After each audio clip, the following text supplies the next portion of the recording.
They didn't want to run the ball. When you got two safeties back, boom, it's a light box. Run the football. Gotta do they it. didn't want to commit to the run. They were looking for the chunk plays, and ultimately that's what cost them. And then all the defensive stands, but then the flag, and then it was mental, physical, and a disaster. Yeah. And it was a disaster. And that's not really the word to use for football. Might be a word to use on what happened late in the week. And everybody knows the story of Chiefs assistant coach Britt Reed, son of Andy Reid, in an accident Thursday evening, presumably leaving the complex, I'm not sure, to go home in the evening, and two cars that were parked and maybe lights on, maybe, doesn't matter. Accident, a youngster is fighting for his life. I mean, a 5-year-old, everybody knows this story. Look, Coach Reed is only human, and this is Thursday night, and out of nowhere, no way would he or the team ever use anything like this as an excuse. However, they looked way out of sync. It would be not fair to the Bucs to say, well, no. We're not trying to go. I tell you what, Coach Reed has addressed this after the game, and why don't we listen to him? My heart goes out to all those that were involved in the accident, in particular the family with the little girl who's fighting for her life. And listen, it's a tough situation. I can't comment on it any more than what I am here. So the questions that you have, I'm gonna have to turn those down at the time. But just from a human standpoint, man, my heart bleeds for everybody involved in that. Well, and there's no other way to say it. Obviously, this is a very together team. We know them quite well. They're defending champs, and they've won 25 of 27 going back to November a season ago. There's no way that he would ever, or any of the Chiefs would say this distracted them from the effort that the Bucs did, and that would not be fair. But you just have to. This is their leader. I know Mahomes and Honey Badger, their leader. No, Coach Reed is their leader. And to see their leader hurting like this, although I'm sure he was 100% dialed in as much as he could with the game plan and everything else late in the week, right? To see their leader hurting like this, you either call yourself at 150. They were hurting, and I think it reflected. I will never know, and they would never say that. Well, nobody's ever going to say that, but we're human. Yep. If that's your head coach and you know he's hurting, you're going to hurt. Regardless of why, how, whatever, he's hurting. And so at some point, regardless of how much, at some point that took up time. That took up space. Now, I get it. We're just playing a football game, and the little girl's life is the most important thing. Amen. Absolutely.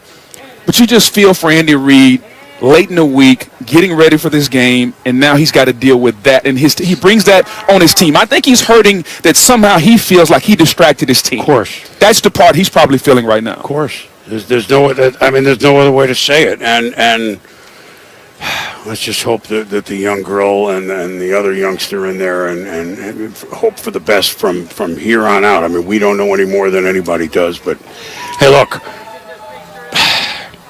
the Chiefs weren't themselves for whatever reason. That might be one of them. The Bucs would be another one. Hey, we've done this before. Tom Brady, Rob Gronkowski. But wait a minute, what is this Buck jersey thing? I don't really get it because, we've been scoring touchdowns in the Super Bowl. Well, this was Super Bowl 49, that great game in 2014 against the Seahawks when Brady and Gronk and Edelman, they were like 10 for 10 in the fourth quarter. And meanwhile, in the loss to the Eagles, Brady to Gronk twice for touchdowns in that high-scoring game. And even though it was not going to be a win for New England, this has paid her twice. So you know what? I know, Gronk, you've been out of football for a year, but we're going to do this thing. The weather's going to be nice. I know you're from Buffalo. You've grown up in the cold. You played in New England. Why don't you come to Tampa? And we might score not only one touchdown, we might hook up for the first 2 touchdowns in the game in the Super Bowl, and we're going to win one, too. Not bad, huh, Gronk? Oh man. It was kind of a series of conversations. It wasn't anything like, hey, Rob, I want you to come back, come to Tampa with me. It was over a little bit of time, a couple conversations, and then free agency hit, and I was sitting there watching he told me he's gonna go down to Tampa or to another team, prior before, and I was just sitting there like, and he hit me up and he's like, "Yo, would you come down?" And I was like, I've been waiting for you. I've been waiting for you to make a move, and it's just been over a series of just talks, and it's just an unbelievable story.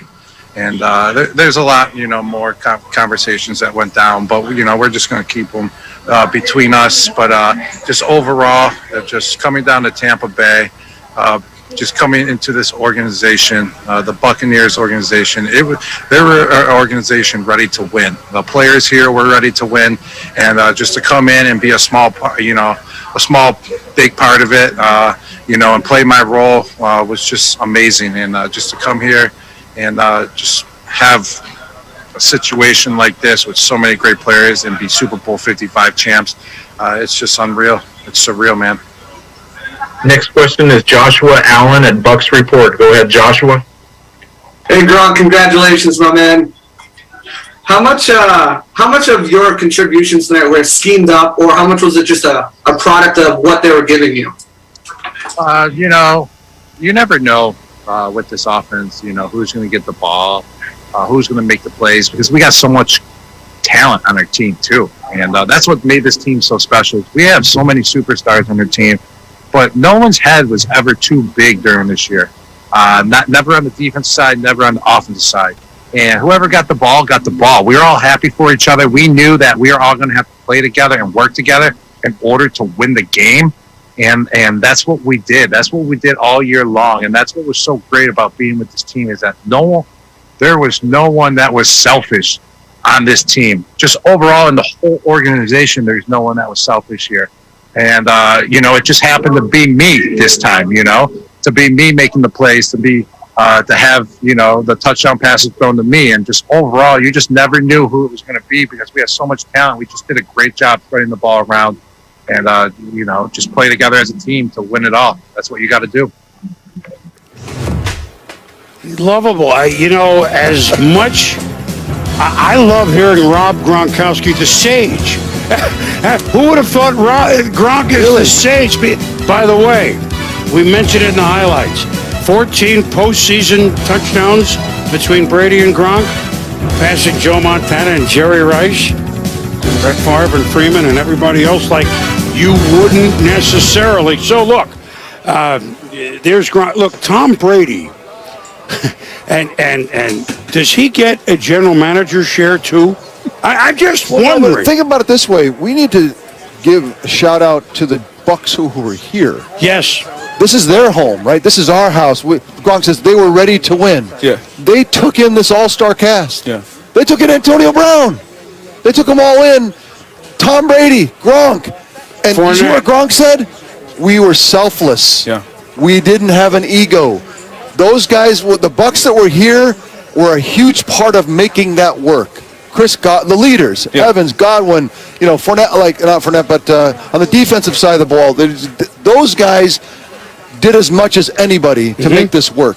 Bruce Arians, the whole coaching staff. To me, the Bucks that were here, we need to honor what they did and what they were able to take in this year. Well, and you think about what the general manager, Jason Light, did. Let's go back a year ago. Jameis Winston was here, 5,000 yards, and Bruce Arians says, if I can win 7 games with him, okay, and he's throwing 30 picks, hey, I can find somebody else to win 7 games with. And he said, I can't do that. I have to find and go get another quarterback.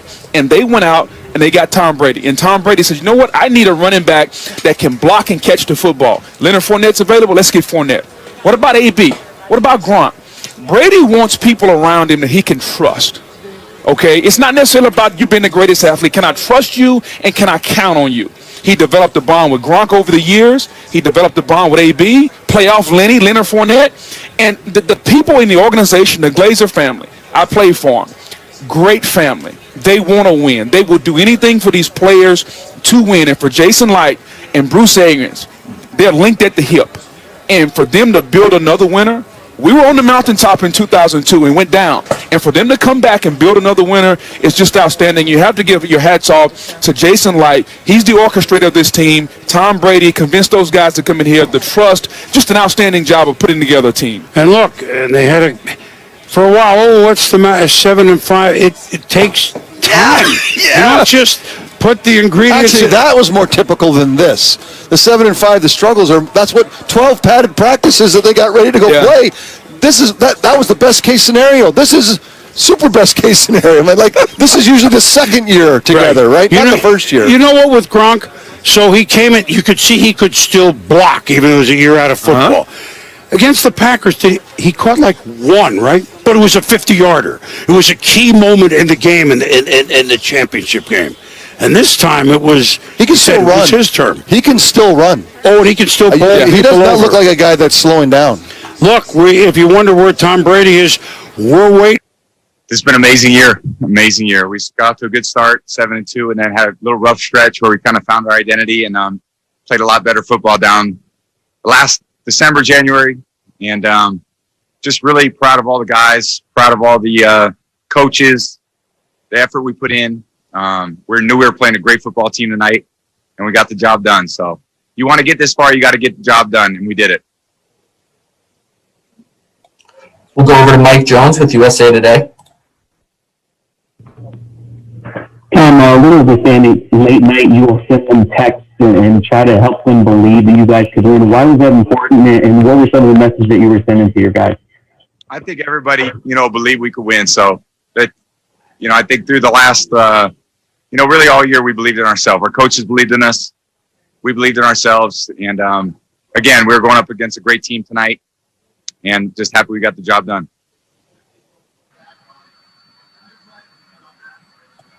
And we'll go over to Rick Stroud.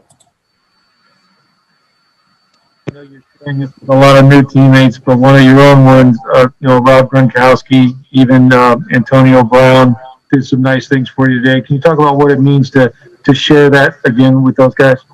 Yeah, it's just great to see them, big time players making big time plays. So just love what they did, what they added to the team.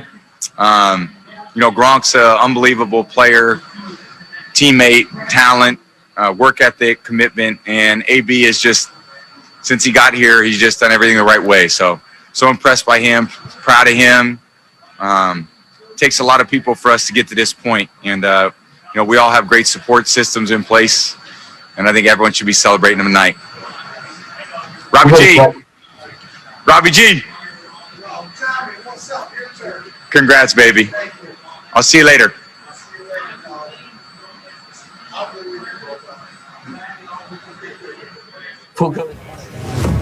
I mean, it's a movie star smile. It's a 7-time Super Bowl champion smile, and there's Joe and Terry with 4, and we thought that would be a mountain. No, you got to, Boomer. 4 was like insurmountable. It was done. It was like Dan Marino, 63,000 yards. Never going to be matched. And now 10 years later, we have 7, and we have a guy throwing for 80,000 yards, probably on his way to 100. In the Super Bowl alone, 7 wins. 21 touchdown passes in the Super Bowl. Over 3,000 yards in the Super Bowl. 3,000 yards used to be. These have 2 seasons of postseason. It's nutty. It's nutty, and I said it at the opening. This is football. 50 guys. You don't just show up and, like basketball, LeBron and another guy can go and win championships. Golf, you can go take care of it yourself. Football, no. It takes a lot of people, and that's what Tom Brady does. He brings everybody with him. Everybody, yeah. And like Gronk said, tonight was my turn. Another game, it might not be my turn. We're going to put a bow on this 31-9 emphatic Tampa Bay Buccaneer win in their home park.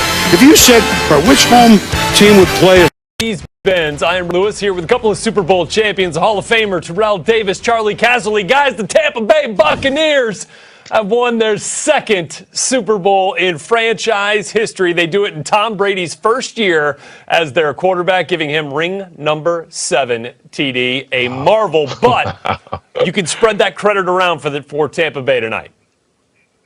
Yeah, listen, this shows you why it's so hard to repeat. It is so there it difficult is, a man to who repeat. knows. Yeah, it's hard to repeat, man. But I'm giving all credit to the Buccaneers defense. They came to play. They held one of the most exciting quarterbacks in our game to 62% completion percentage. no touchdowns and 2 interceptions. They were the reason the Bucs won this game. They had impression all game long, came up with big plays. I'll tell you what, just to add on that, better team won, number one. Number two, Todd Bowles, marvelous game plan. Kept Mahomes off balance all night. Hey, your defensive line was better. They showed it throughout the game, starting with the first series. Dominating performance. Better team won. Bruce Arians, at 68 years old, becomes the oldest head coach to win a Super Bowl with his mom watching in the stands. So cool. The scene just beginning here as we break down this game for you. We'll be back right after this. Well, game day final presented by Mercedes-Benz. There it is, your final score from Super Bowl 55. The Tampa Bay Bucs, 31-9, in command, seemingly all night long. Clean sheet for Tom Brady, 3 TDs, 0 interceptions, all 3 touchdowns coming in the first half, while Patrick Mahomes didn't find the end zone and threw 2 picks instead, both off deflections. Still gave us maybe 2 of the best incompletions we've ever seen in Super Bowl history. We'll get to those here in just a minute as I'm back here with a couple of Super Bowl champions myself, Terrell Davis and Charlie Casserly. So, guys, the last guy to go back-to-back as Super Bowl champ, Tom Brady, the New England Patriots, shutting the door on the Chiefs' bid to repeat as Super Bowl champs. Tom Brady, a fantastic performance, specifically in the first half where he found Gronk a couple of times for a couple of touchdowns. What do you make of ring number 7 here, Terrell Davis? It is like... It's like we're watching the same movie over and over again. And it gets better every time? And it gets better. And it features one Tom Brady. Yeah. You know, when we were looking at this game all week long, you start looking at who has the edge. And all the arrows pointed to the Chiefs. But then I kept going back to the problem is when you have any question that has Tom Brady's name in it, you always have to check Tom Brady's name. And I went against that this week. I went with the Chiefs thinking they would win this game. But this is incredible. This is just remarkable to see a guy win seven Super Bowl championships. I won 2, and I knew that was tough to do too. To win another 5 on top of that is incredible. So to me, what this tells me is that quarterbacks matter. It really does matter about your quarterback. This guy came to a team that was 7-9 that had turnover issues. He came in year 1, changed this team from a 7-9 team that was sitting there just flailing away to a Super Bowl title.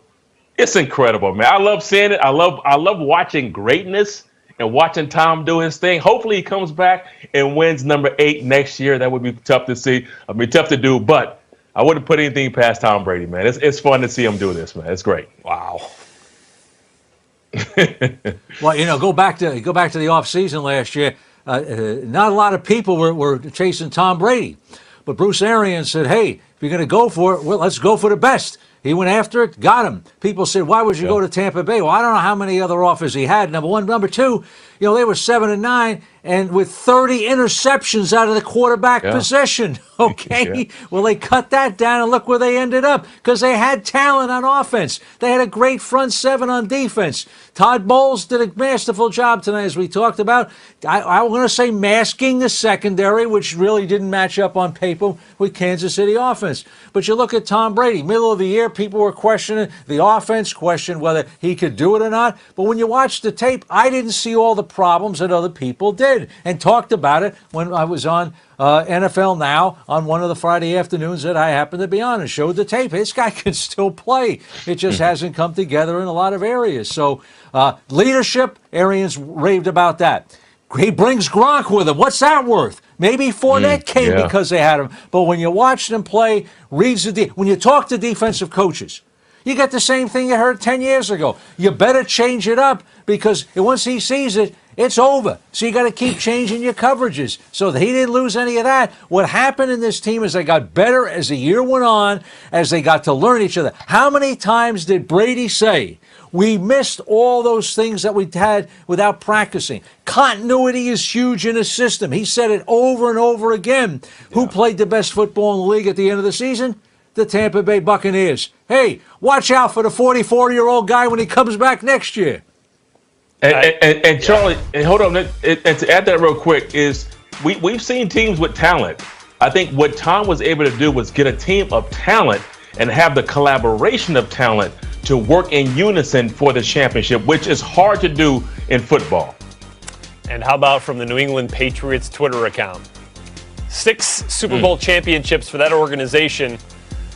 6 with Tom Brady as their quarterback. Now Brady with a 7th, surpassing at an individual level every other organization. So impressive what Tom Brady has done. I go back, guys, when we look at this Bucs season, a phenomenal one, obviously, and I go back to a stretch from weeks 10, or rather weeks 9 through 12. They lost 3 of 4. They were blown out by the Saints, 38-3. They were beat by the Rams and then beat by the Chiefs in week 12. Then they went on their bye week and rattled off 8 straight wins. The 8th, of course, being the Super Bowl 55 win tonight over the Kansas City Chiefs. TD, from your perspective, to have that kind of loss in the middle of a season and to be able to then regroup and completely find your stride, give us a sense of what that's like and what that kind of turnaround means within a season. Yeah, and again, I didn't listen to my own cues here, man. I should have referred back to when I played in Denver. We lost to the Pittsburgh Steelers in the regular season late in the year. We lost to the Kansas City Chiefs late in the year, and we went to the postseason to beat both of those teams. And there is some value to playing a team early in the season, actually late in the season. They played them week 12, and then playing them again in the postseason. And the Bucs made the adjustment. They made the adjustment to that game. They knew how they finished that game was more indicative into how they would play in this game, because they finished well. They were down 17, I believe, nothing, and came back and made the game close. So for a player to have played that game and say, we found some things out about this team, so next time we play them, we feel more confident that we can beat them. And the Bucs went on the gauntlet. I mean, they went to Washington, they went to New Orleans, they went to Green Bay and won those games. And now to play a team at your home stadium, even though it's supposed to be a neutral site, I should have picked the Bucs to win this game, but I digress on my picks there a little bit. But anyway, the Bucs, they had the mentality that they could win this game. They knew they had some things that they showed the Chiefs in week 12 that they can present to them in the Super Bowl, and it worked. The defensive line got after the Chiefs offense. Mahomes was backing up more than he ever has, throwing the ball off 15, 20 yards deep in the backfield. Yeah. It was a masterful production by Todd Bowles' defense and the Tampa Bay Buccaneers. Guys, I'm just kind of thinking of some of the symmetry here. I go back to Tom Brady's first Super Bowl, right? In the season where our country was dealing with 9/11 and the effects thereafter. And it was the team called the Patriots that came and won the Super Bowl that year. And now I'm thinking here in Tom Brady's 7th year, their 7th Super Bowl. In a year defined by staying at home, the Bucs become the first home team to play and win a Super Bowl. I see where you go with that, Red. Again, fitting. I mean, and then Charlie, from an executive standpoint, Jason Light now joining a club that you're a member of as a general manager who's won a Super Bowl championship. I'm kind of curious to get your thoughts on the way that they went all in at every turn to win the Super Bowl this year. I mean, you think about the depth moves and signing Antonio Brown. Guy catches a touchdown in this game. Signing Leonard Fournette after he was let go by the Jaguars. He gets a touchdown in this game. Bringing Gronk back out of retirement. And then, of course, making the push to go all in for Tom Brady. And all the little moves that go into a season like this special. I mean, he pushed all the right buttons, it felt like, this year.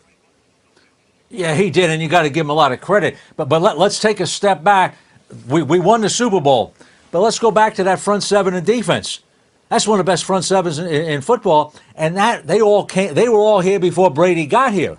So I mean that's something that Jason Light, Bruce Arians, I mean they combined over a period of time to do something in there. And of course Jason Light was here the whole time they put that group together. Sure. So, you got to give Jason credit on that part of it there, because that front seven certainly showed here in this ball game.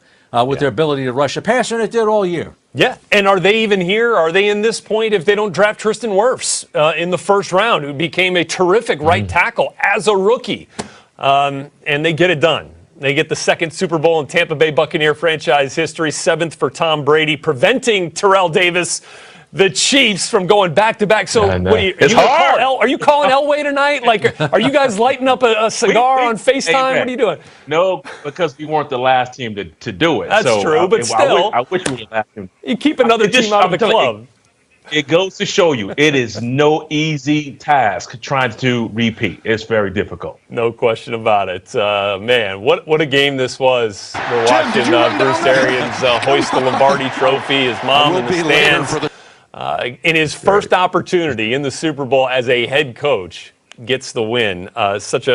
So many great pieces to this organization. We talk about all the work Bruce has done to further the cause of diversity. All 4 coordinators, including assistant head coach, are minorities. You have for the first time, we see 2 full-time female assistant coaches in the Super Bowl, with Maral Javadifar, the assistant strength coach, with Lo Locust, the assistant defensive line coach. So many reasons to celebrate the Tampa Bay Buccaneers, and tonight they are the ones celebrating as Super Bowl 55 champions. Bucs 31-9 victors in Super Bowl 55. Boy, listen, I cannot tell you how much this just solidifies what I was saying. First of all, there's a lot of things we need to unpack here. I told you this morning, there's no way these guys will allow you to come into their house and win this game. And the Tampa Bay Buccaneers played that Tom is here. But there's nothing familiar about this. This is new ground he has stepped on, and he took over, and he took to the mountaintop. There's nothing familiar.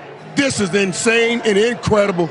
Hell of a story by Tom Brady. Well, this is an organization that hadn't even been to the postseason in over a decade. They now have their second Lombardi Trophy in that trophy case, and Rob Gronkowski is a guy that's going to be partying it up now. Every one of those guys that Tom brought over scored tonight. And we'll get to that. We will get to that momentarily. All of that. He didn't just throw it, he built it. That's what I'm saying. I want y'all to get Tom his love in here tonight. And another thing I want to put a stop to. I want to put a stop to all of this. Well, Patrick Mahomes is going to take over Tom. I kept saying, stop that mess too. And Tom just stopped it. Well, you know what, Mike and Coach? How the heck did they do that? Because this is the lowest point total that a Kansas City Chiefs team has had in 54 career Patrick Mahomes starts. Held without a touchdown. How in the world did it get done? Well, you watched the last game in Week 12 against these two teams. You're going to have to start yelling a little more to hang out with that guy. And they know Tom Brady has got them a shot to get here. And we kept comparing this young kid to the GOAT Tom Brady. Everybody on that defense said, Tom, we'll take care of you tonight. And they showed up and showed it. I know because that's what I would have been saying in that locker room. And that's what they did. That's how it happened. Okay, let's take a deep breath. It's called reciprocation. You give me great love, I give you great love, and that defense gave great love to Tom Brady tonight. So reciprocate and let him talk for a second. I'm glad that you got to that defense because if I had a game ball to give out, it would be to Todd Bowles, the defensive coordinator of the Bucs, okay? I'll tell you why. I was mentioning the last time they played. The Chiefs went ahead 17-0 plan. It was completely different than the first time around and very effective. Patrick Mahomes was running for his life. Yes, he had new tackles and a new guard against those good pass rushers, but the coverage changed. There was no place to go deep with the ball. He had to check it down and find cracks with Travis Kelce too often, and it wasn't enough to catch up. And it wasn't, Coach, and we talked about this in the pregame show also. I talked about in '94 when we lost Eric Williams. And we went into San Francisco. That was the straw that broke the camel back. We had lost offensive linemen, but we couldn't lose Eric Williams. Kurt Warner talked about when he got hurt in that game, they couldn't make it. And I said, is the Eric Fisher injury going to be the straw to break the back here? And the answer was yes. They got to Patrick Mahomes. All right, well, let's find out exactly how the Bucs defense had in them tonight. Tyrann Mathieu, he made a big statement there, and he was talking about the penalties that gave up points. And the Chiefs had 95 yards of penalties in the first half, all right?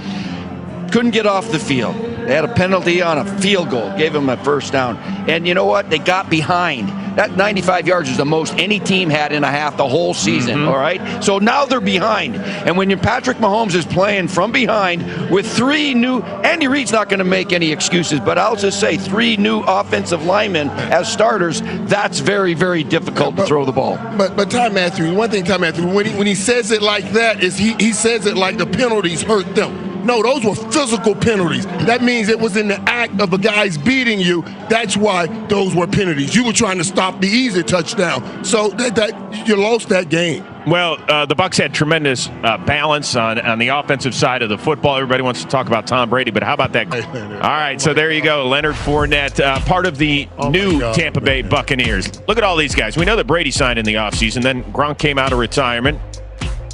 Antonio Brown, up today. Yeah, he joined the team, scored a touchdown today. Leonard Fournette, suck up. He wasn't even, with the team last year. All 31 points scored by guys who were not with the Tampa Bay Buccaneers in 2019. And now Bruce Arians, at 68 years old, becomes the oldest coach to win the big game.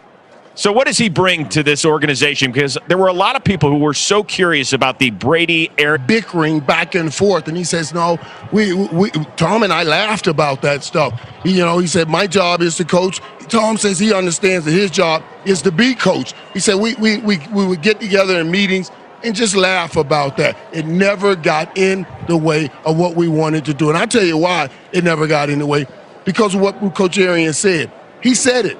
He said, Tom wants to play, but Tom wants to coach. Tom basically wants to GM. Tom wants to do everything. And they wouldn't let him do it in New England, and they let him do it here. All of those players he brought in, GMing, all of the coaching, and he got a Super Bowl in his first year. That's why I'm up here losing my voice talking about the insane accomplishment of Tom. Why are you losing your voice? Is it you're that... Well, he's been yelling for 10 hours today. I've been talking about this, Chris, forever. We saw tonight something we have never seen before. And the greatest history is always marked with never. That means no one has ever laid eyes upon this. There has never been a name written upon the rock that they wrote their name on tonight, because no team has ever stood on their home turf and won a Super Bowl. That's all I'm saying. I don't know about y'all. I might be sick of Tom Brady winning Super Bowls, but I got news for you, doubters. When they come back, and if they can keep this team together, they'll be better next year. They started off 7-5, right? Because they didn't have any practice. There was no preseason, no off. We're a football organization, or we're a football team, or we're a football unit. You have to move towards, and you must become a football family. And that's what they became. They became a football family. Little things. The little things. They wanted to make sure Mike Evans get that 1,000 yards because they brought in Antonio Brown and all those things. Those little things carry in the locker room. And you heard those guys talking about playing together, being soldiers together, winning for their brothers. That's the stuff that sometimes we get lost in the X's and O's in the skill of a person, and we mistake looking at the will of a person. And this team will themselves to this victory tonight. And it's probably part of the reason Rob Gronkowski came out of retirement. Everybody goes, he seemed happy. He seemed content. Living the life of Gronk is pretty special. Now he's got a 4th ring on his finger. Now he joins a pretty lengthy list out there. That's quite a party for 4-time Super Bowl champions. You're going to have a big-time barbecue to have everybody. It's a party of one for Charles Haley, your old teammate, 5-time Super Bowl champion. But then there's a guy sitting on a throne who's like, come check me out when you got 7. I'm well on to the other hand. It's unbelievable. What about his old teammate, Julian Edelman? Can't stop, won't stop, best ever in all of sports. And that's probably where the discussion heads next. As for the Patriots, very classy. Congratulations to the greatest of all time. So that was very nice. And Gronk, be careful with that trophy. You'll remember that Gronk actually put a little dent in one of the Lombardi trophies. What else can the Patriots tweet? So now, what else can the Patriots talk about? That's nice of them. What else can they say? Well, they didn't have to tweet. You don't have to hit send. Oh, yes, they did. Really? Yeah, you better have it done. Irv is in rare form tonight. He is. I told y'all to keep me off this post. I did 8.5 hours this morning. That's good. I'm all right. Keep bringing it. I don't want to hear that. Okay, I'm here. We always love lists and rankings and stuff. When you're talking about greatest football player ever, yeah, he's at the top. Brady's one, right? Brady has left. What Julian Edelman's talking about is real, and I tried to make sure I put words to this to help others understand this in this right form. Brady went in 7 in football. Mm-hmm. All these other sports that we measure, basketball, incredible. All right, Mooch, I know you want to get in here, but first we're talking about guys with 7 championships. If you know, you know. GOAT talk. And once again, he's talking about LeBron got all some of that sports. Too now. He's talking all of sports, Mooch. Yeah. Well, the other thing is, LeBron got some of that. Bill Russell with 11 championships. That's crazy. But it's such a different time. For time. Brady to do what he's doing in the modern era. Period and everybody. And he's right. Plus, players could not move back then. Okay, let's keep that in Bill Russell mind. was always against Wilt Chamberlain, but he's right. It's a sport that has so many variables and so many other teammates and moving parts that are dependable on each other, right? It's not Muhammad Ali, all right, the greatest. I mean, here's one thing that none of those other people in any sport has ever done, in any of our pro sports in America. And Tom seems to keep getting better with age. He's the only guy that's ever won a couple of championships with 2 different teams over the age of 40. I mean, this guy is peaking in his 40s. Are you kidding me? Ain't bad. Speaking of age, I want to welcome in the oldest coach to ever win a Super Bowl. That would be Bruce Arians of the Tampa Bay Buccaneers. Coach, congratulations on this. So I am really, really curious about this. You're a guy. Get home all the biscuit. There he is. That's what I'm saying. And the crown, too. Patrick Mahomes, boy, look at this. Only his 5th career game in 54 starts without a touchdown pass. Lowest passer rating ever. Fewest points in a start for him. Unbelievable. So what went wrong, 1-5? The kid's going. So talented, so classy. But what'd you see there, Mike?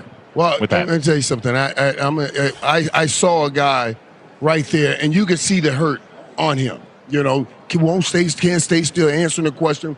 Look at this. He's trying to hold back the hurt and be classy enough and answer the questions. Now, as hard as it is to see him hurting like this, I guarantee you it brings greatness out of him.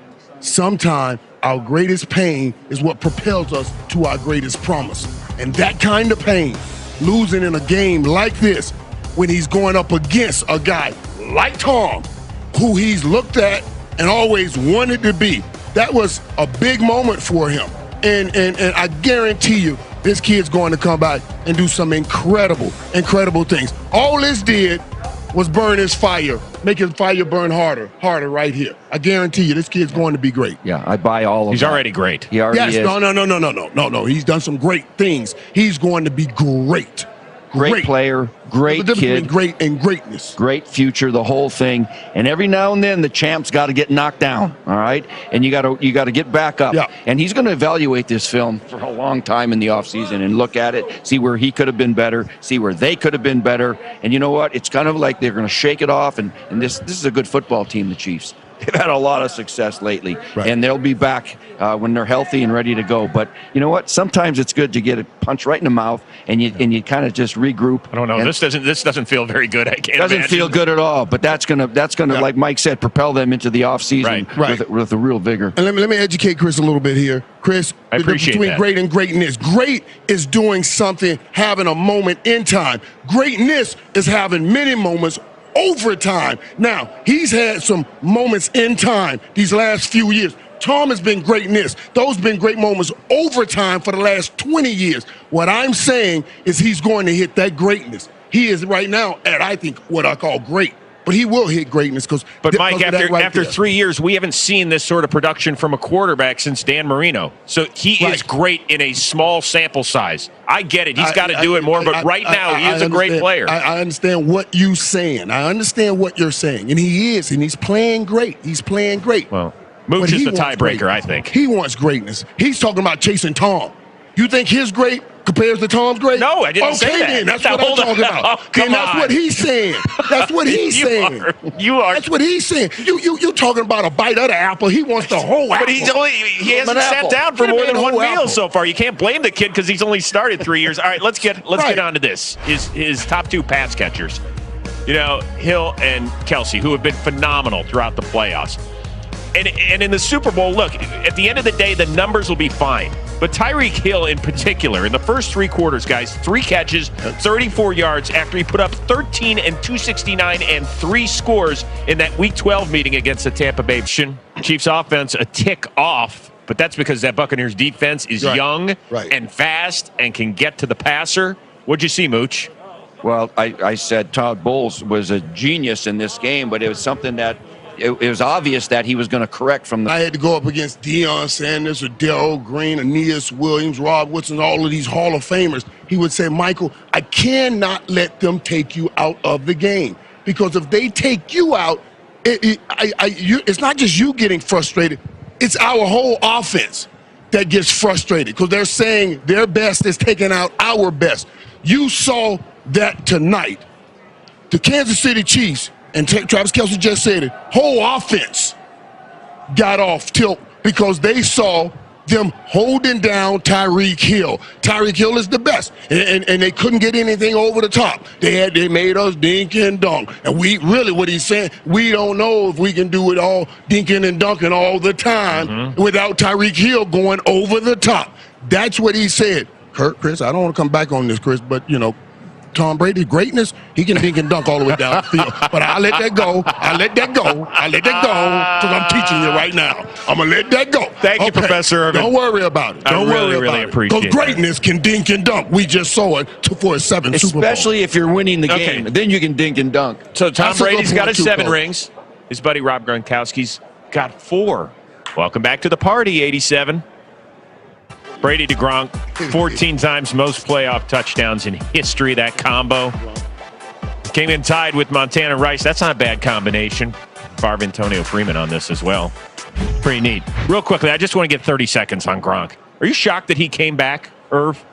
No, absolutely not. Absolutely not. I mean, when you have your quarterback that you like to play with and you guys' talent fits well together, absolutely not. I'm not shocked at all that he came back. I was a little surprised only because he had a Hall of Fame career, I think, already with 9 years. He's a top 100 and guy. 3 rings and all of that. Right. Then he retired, and he was doing a good job with Fox and hosting shows and WrestleMania and doing a great job. He was a 24/7 champion at WWE. And I mean, he had so many things going, and he had some injuries when he was playing. So that's why I was a little surprised, because he had another life. Yeah, and he's going to get back to it. I want to see him come back next year. That'd be a lot of fun. Hey, I want to get to a critical juncture of the game, right?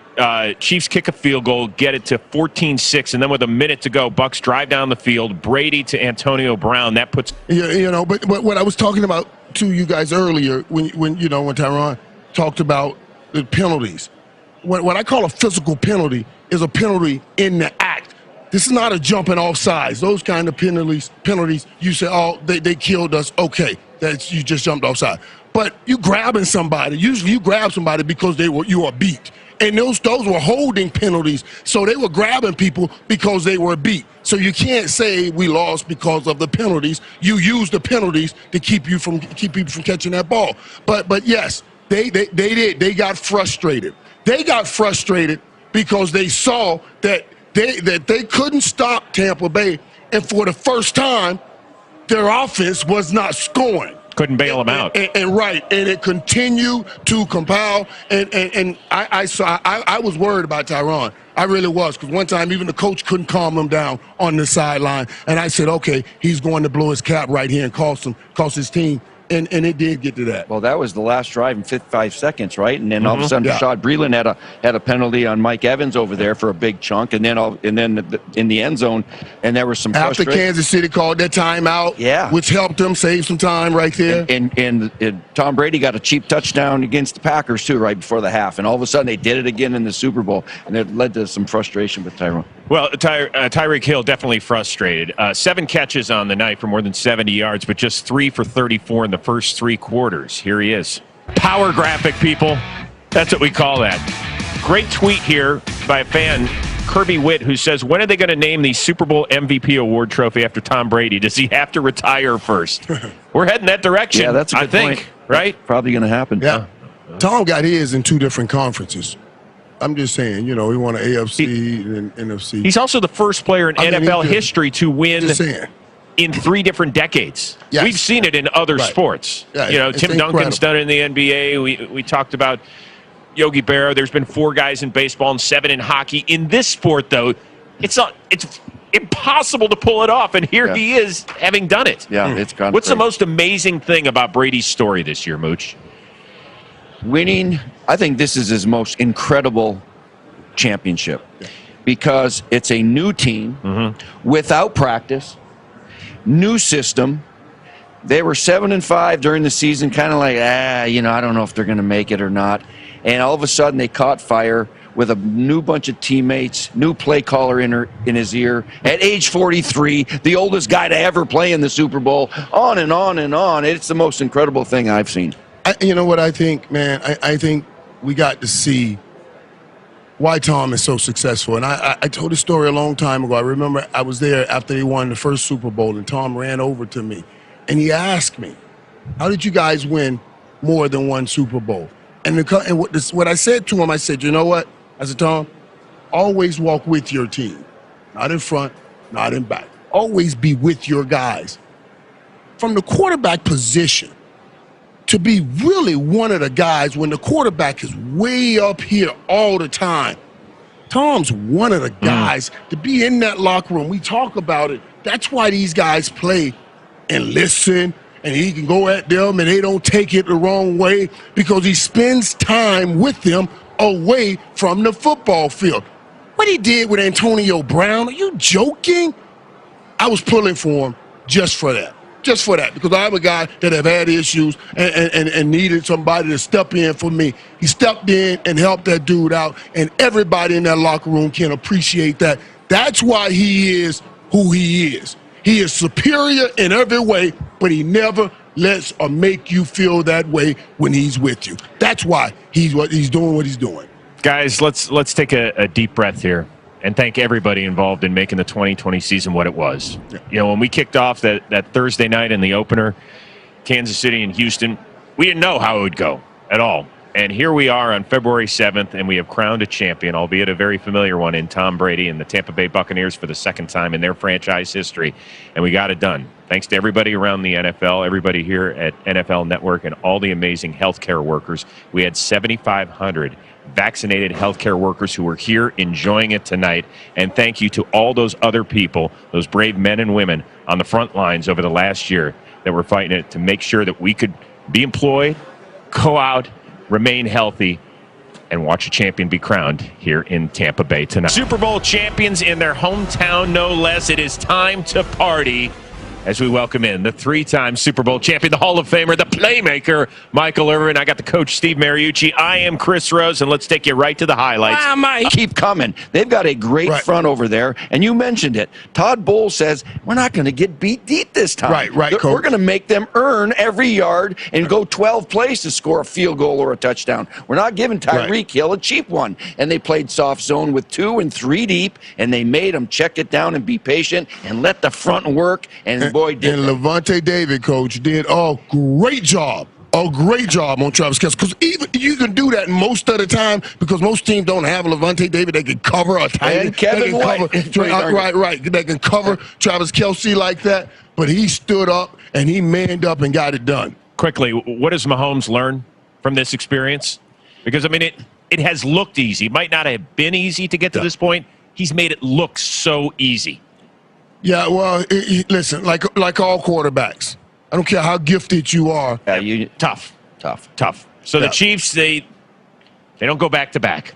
And that means we continue to have the longest drought of that in NFL history. Tom may fix that next year. Tom is here. Well, the last guy to do it was Tom Brady. Super Bowls 38 and 39. So Andy Reid and his crew end up just a little bit short. The master, the youngster, still in waiting. My goodness, the 7th Lombardi Trophy won by Tom Brady, his first as a Buccaneer. And as we start NFL primetime with Chris Berman and two very famous Buccaneers. Steve Famous. Young, who won rings when he got out of here, and Booger McFarland, who won rings when he was hit with the defense, and it was a defensive day. Look, the overall is Tom Brady's first Super Bowl was 0-1. This one was in 2020. That would be 2 complete decades. And it took him to get out of New England to finally have a laugher. Boomer, with 7 championships, you talk about the greatest athletes of all time. Who are we going to say? Jordan, Woods, Ali, name them. They're all guys that were five guys on a team, individual sports. This is football. It's 50 guys, 32 teams. The odds of doing this are astronomical. More than you can describe to anyone else that we're talking. Any other name you want to give me, this feat to go to this many Super Bowls and in football, to me, is unique, different, and something that should be appreciated, like in our generation and our lives or anything we've ever seen. I'm speechless about indescribable. It's indescribable. Well, and for him to do it with this team after the year he had in New England. Remember a year ago, Tom Brady's done. Can he still throw the football down the field? And the people who knew football said, you know what? No, he's not done. He just needs better weapons. And to go through a year of COVID, to come down here and ingratiate himself with new teammates, having practices at high school fields, and to do it, I think this cements his legacy, not only in football, but in all of sports. There's no question. One quick thing before we get to the highlights and plenty of reaction. I remember sitting with Tom in New England in an interview like 5 years ago, 6. He was still in his 30s, a young man. How long do you want to play, Tom? He went, oh, no, I want to play till I'm 45. Now, this is going back 4 or 5 years. Like, what? I thought I needed a Q-tip in my ear. And he went, no, I can do it.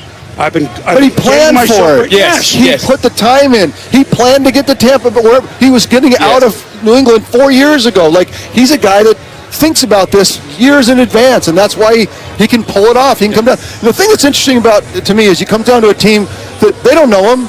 They got helicopters over his house when he arrives in town.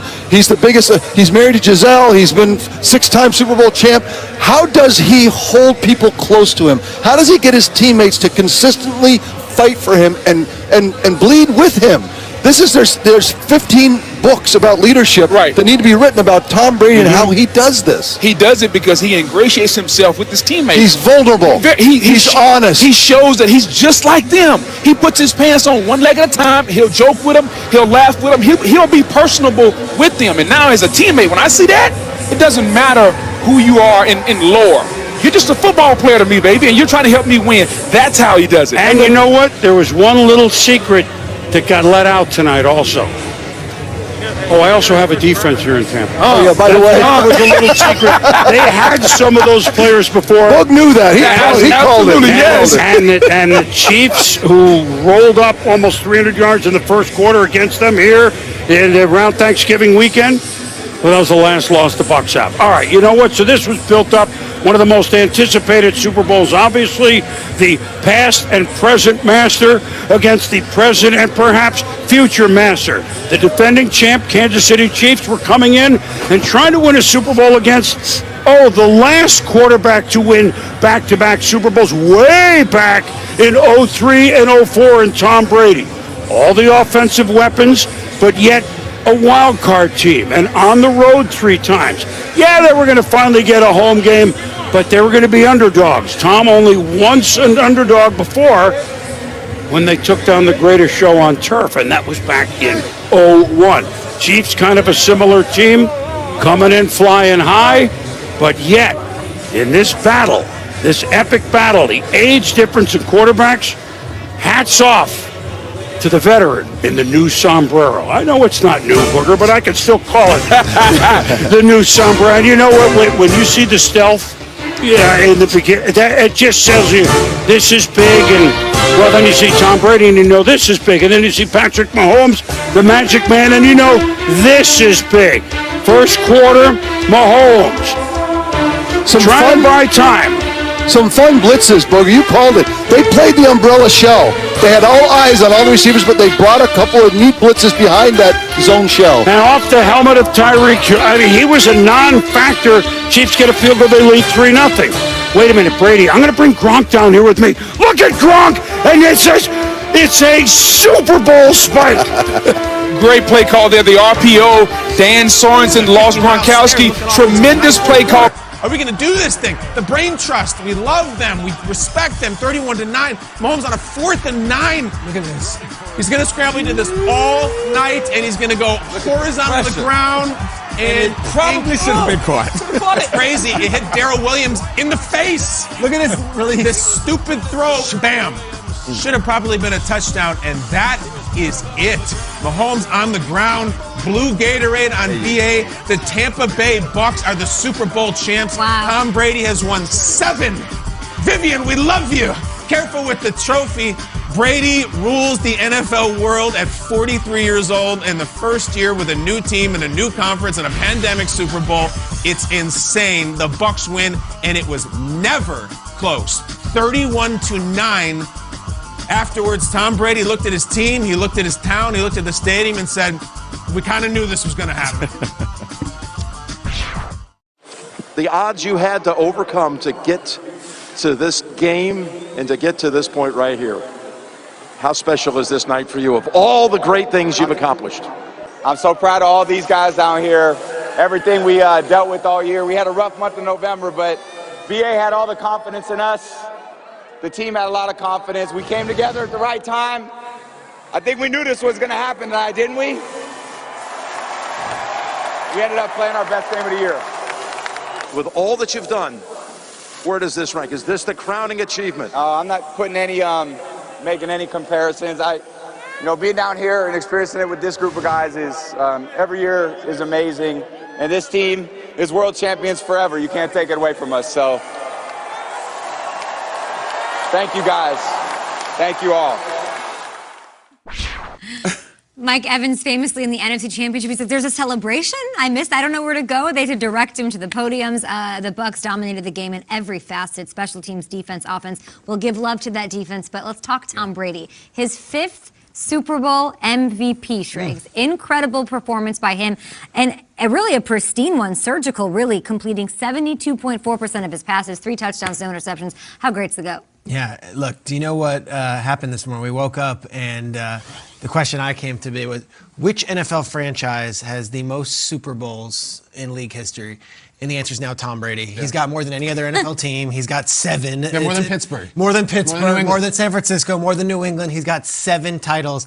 And I think he lifts all boats. I think that's really what my takeaway is here. It was the coolest deal for, like, the individual employee. And I'm not trying to talk about giant philosophical things about society here, but here's a guy who was an employee up in New England, leaves those employers, goes to Tampa Bay, and in his first year in a pandemic, Kyle, in a new conference with a new offense that says, everyone thought this was foolish of him. I really do. I think people were like, just go out and retire and end it on your own. And he did this on his own terms. He goes to a team that was built and ready to go and just needed a quarterback, and they believed in him so much. He deflected so much last night. He didn't want to talk about himself. He wanted to talk about BA. He wanted to talk about this team. He wanted to talk about the young guys. But they all pointed it back to him, that he was the missing piece. Look, we're going to talk about the defense all morning. But to me, the Brady effect was so real last night. This team did not flinch. They were ready. And I go back to a story that Levante David told on that Patrick Peterson, Brian McFadden podcast. He said after the NFC Championship game, Jadon Mickens was sitting at his locker crying over winning an NFC Championship game and going to a Super Bowl. And Brady looked at him and said, what the bleep are you crying about? We haven't done anything yet. Wow. You can cry next week. And I hope Jadon Mickens had a good cry last night because he's the Super Bowl champion as well as the 52 other guys on that field. Kudos to Tom Brady, the GOAT. And as a Mahomes believer right here, I don't know if he's ever catching 7. I think the reason why it was tough for Tom to, compare the Super Bowls and all of those things is because he's been to so many. Like, I've only won 1, so I can't imagine winning another one. Yeah. He's got 7. 5 more than that.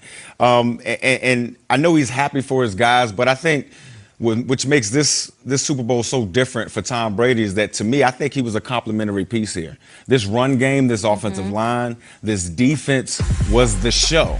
And I think it goes back to philosophies, and I always talk about philosophies where the quarterback is the show. You look at Kansas City, the passing game and the quarterback, that's the show of that team. That's the show of that offense, right? And if the offense isn't going, if it isn't high flying and pushing the ball down the football field, they lose. Tom Brady, he was efficient, 21 for 29, but he didn't throw the ball for 1 million yards. He only had 200 yards and 3 touchdowns. But they ran the ball with Uncle Lenny, and they played great defense. This gives me great satisfaction to know that still playing great defense and running the football wins championships. I thought it was over when last year's Super Bowl champion had, but this year it proved that axiom still means something. Thinking about as I'm watching Brady last night, him getting kicked out of parks. And him showing up in Tampa, and I can't work out, and I'm working out without a mask, and how am I going to get on the same page with my teammates? No, and now he's raising Lombardi's Super Bowl MVP, and I think this Super Bowl is special because obviously Brady is Brady, and if you believe in Mahomes and the magic Mahomes and the future of Mahomes, this is a Super Bowl that is talked about at NFL 200. This is a Super Bowl that's talked about in 50 years because I think Jordan just met LeBron in the playoffs in this finals, and he swept him. I mean, this was that big of a deal. This was generational. This is my spot. I'm the emperor of these lands, and I just cleared up your little colony that's been bothering me. And the worst part, I know Tom Brady's polarizing as a figure, as an athlete and everything. If you're on the side, you're like, oh, enough with Brady. It's not enough. It's just getting started. It's not over. Typically, when you ask these athletes, like in Brady's position after the game, what about the future? Are you coming back next year? They say, oh, I'm going to enjoy this one now. I'm going to think about it. Brady straight up says, no, I'm back. I'm coming back. He tells Nance right there, I'm back. So there's every reason to believe he'll be better next year. He's back. He's here. And get used to it. Buckle up. I'm sorry. It's been our entire adult lives, and it ain't stopping. Arians and Gronk, Traeger, have that same sentiment. Do you think that's a little bit in the moment, or do you think it's real? Because Arians is like, I'm coming back. I didn't think I'd hear that from him last night. They all were like, I'm coming back. Yeah. And Antonio Brown says, I want to be back. And Fournette says, I want to be back. It could be intoxicating with the confetti on there, but they're all contractually built. There's capability to come back. Could you imagine this team with a real offseason and the confidence from this past season? I mean, I think they all want to come back. I was wrong. Sorry, Tom. I said you were going to retire after the game. I think you're going to run it back and try to get another one. It's a perfect storybook ending if it stopped here. It doesn't look like that's the case. Big love to the Bucs offensive line for doing their thing. They kept Tom clean in the pocket the entire day, and they let Leonard Fournette, Super Bowl Lenny, do his thing. Tom now, guys, joins. He's just the 6th player across 4 major sports to win a championship and MVP of that championship with 2 different teams. LeBron, Kareem Abdul-Jabbar, Reggie Jackson, Patrick Waugh of the hockey world. Just saying, wild, wild legacy he is paving himself and breaking things that we didn't even know he had to break. We've got more about this game, of course. We're going to have to talk. We're going to talk about Patrick Mahomes. We're going to have to do it. Yeah, absolutely should. We will. We'll talk about the offensive line, the issues, the officiating, all of it right here at the breakfast table. The buck stops here. It certainly does. Good Morning Football is brought to you by Lexus. Experience amazing. At CDW, we get these new ways of working bring new threats. That's why we started an office commune. Not a security concern around for 50 miles, unless you count the wolves. And all the llama milk you can drink. You know, at CDW, we can design a security solution using HP Elite devices with real-time threat intelligence to help protect your data from new threats anywhere you work. Anywhere? Ring the bell thrice! We're going back to the office! For technology that moves you forward, trust HP and IT orchestration by CDW. Sarah, did you know Geico could save you hundreds on car insurance and a whole lot more? So what are you waiting for? Captain Ahab to help you find a parking spot? There she blows! Whoop. Loading zone, darn it. Pull hard to starboard. Too small. Seriously? Because it... follow him. Steady, steady. Go! Thunderation to the northern lot, where there be parking spaces as big as whales. Geico. See all the ways you could save.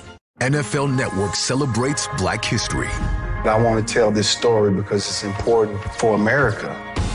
Honoring those that broke barriers. We're better as a nation because he fought back. Inspired millions. This is my hero. Walter Payton, the all-time rushing leader.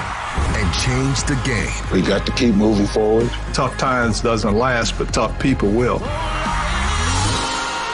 Celebrate Black History all month long on NFL Network. Men everywhere are now cutting their hair at home.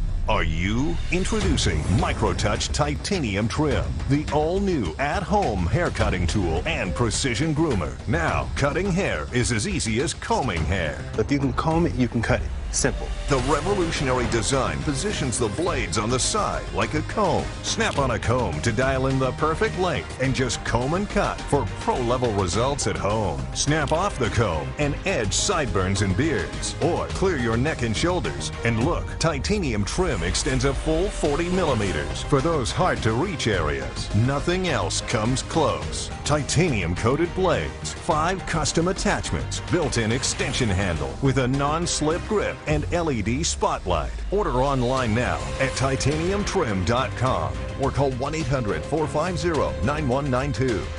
If you don't have it, you better get it. Comb it and cut it with MicroTouch Titanium Trim.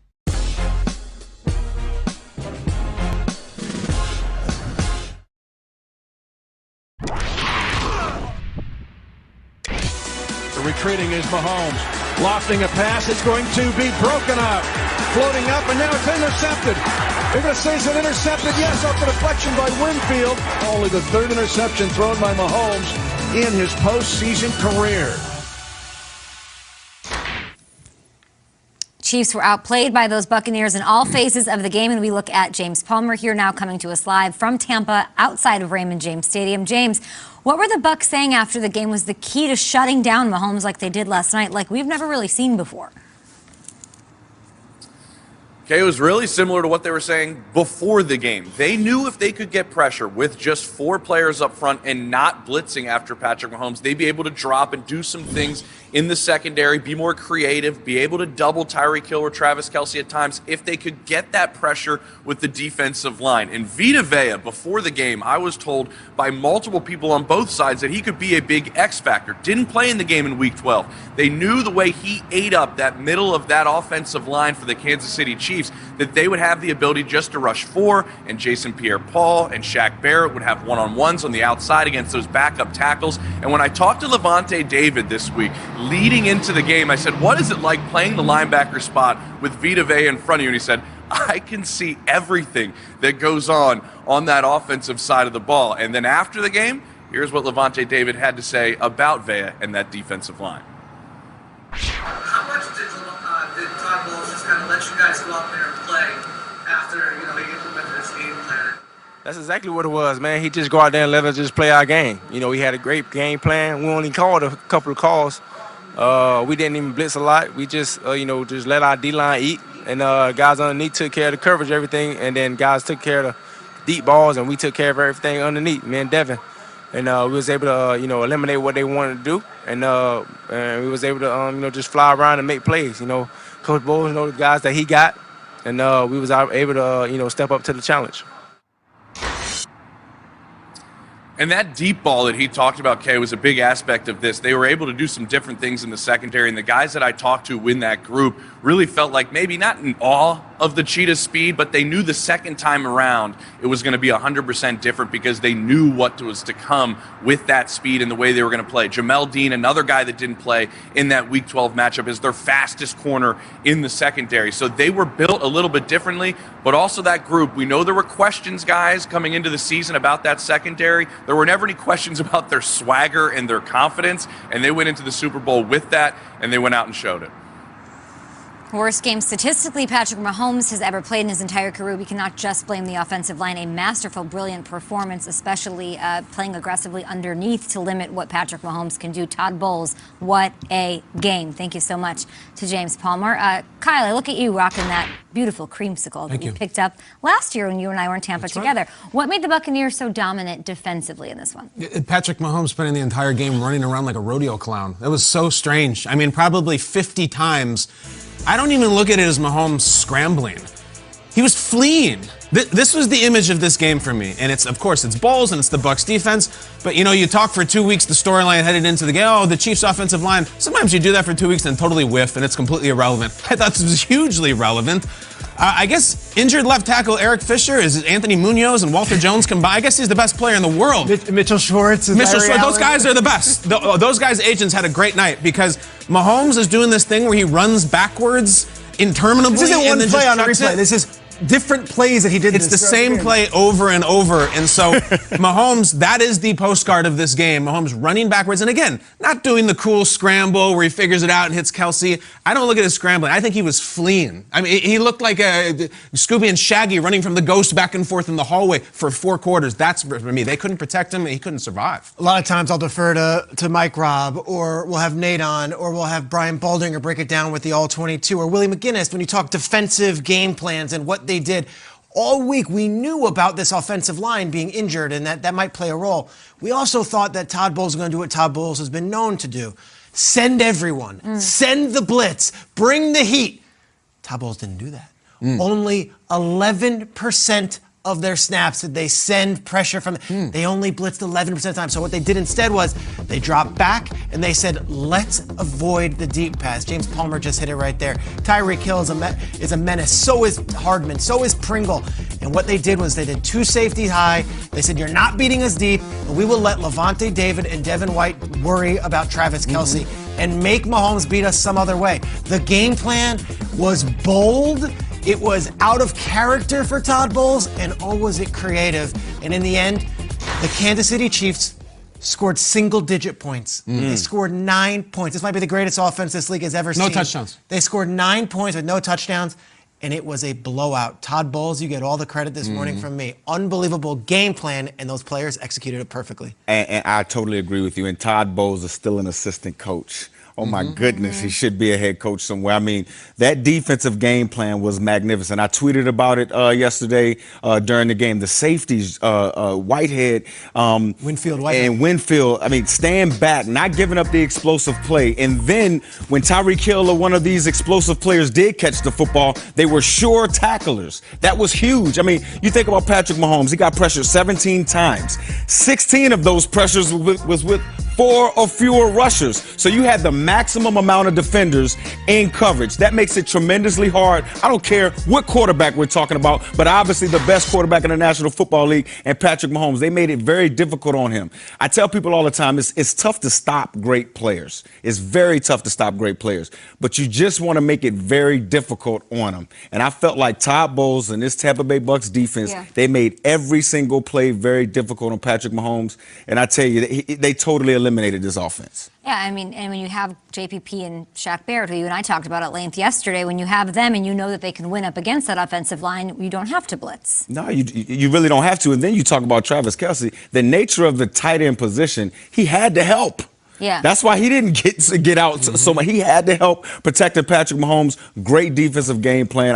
We just can't overstate it. And we can't overstate that it wasn't just this game. Like, wow, Todd Bowles, look at this crazy, great Super Bowl. I mean, this playoff run, that's what we need to be talking about here. Taking care of business against Breeze, Rodgers, and Mahomes, who together, very easy math that I can do myself, 4 touchdowns together and 6 interceptions with this Todd Bowles-led defense in those 3 games, averaging less than 19 points a game. So incredible performance by him and executed beautifully by his players. Let's bring in Mike Garafolo now. He's our insider of the day. Yes, Jeezy, thanks for joining us here on a Monday. Mike, welcome to our party. These Bucs are Super Bowl champions. It feels good to say. How much of that roster could we see back, though, on the field? Because we're already talking about running it back next year. Yes, and Tom Brady now has 7 Super Bowl rings. Do you know which one is his favorite? Because he's been asked about it before. The next one. Tom Brady's already made it clear that he is coming back for the 2021 season. He was handed the trophy last night, and he told Jim Nantz, we're coming back. You already know that. It's not about riding off into the sunset or anything for Brady. It is about how well he thinks he can still play, and he can still play well. So he will be back next year.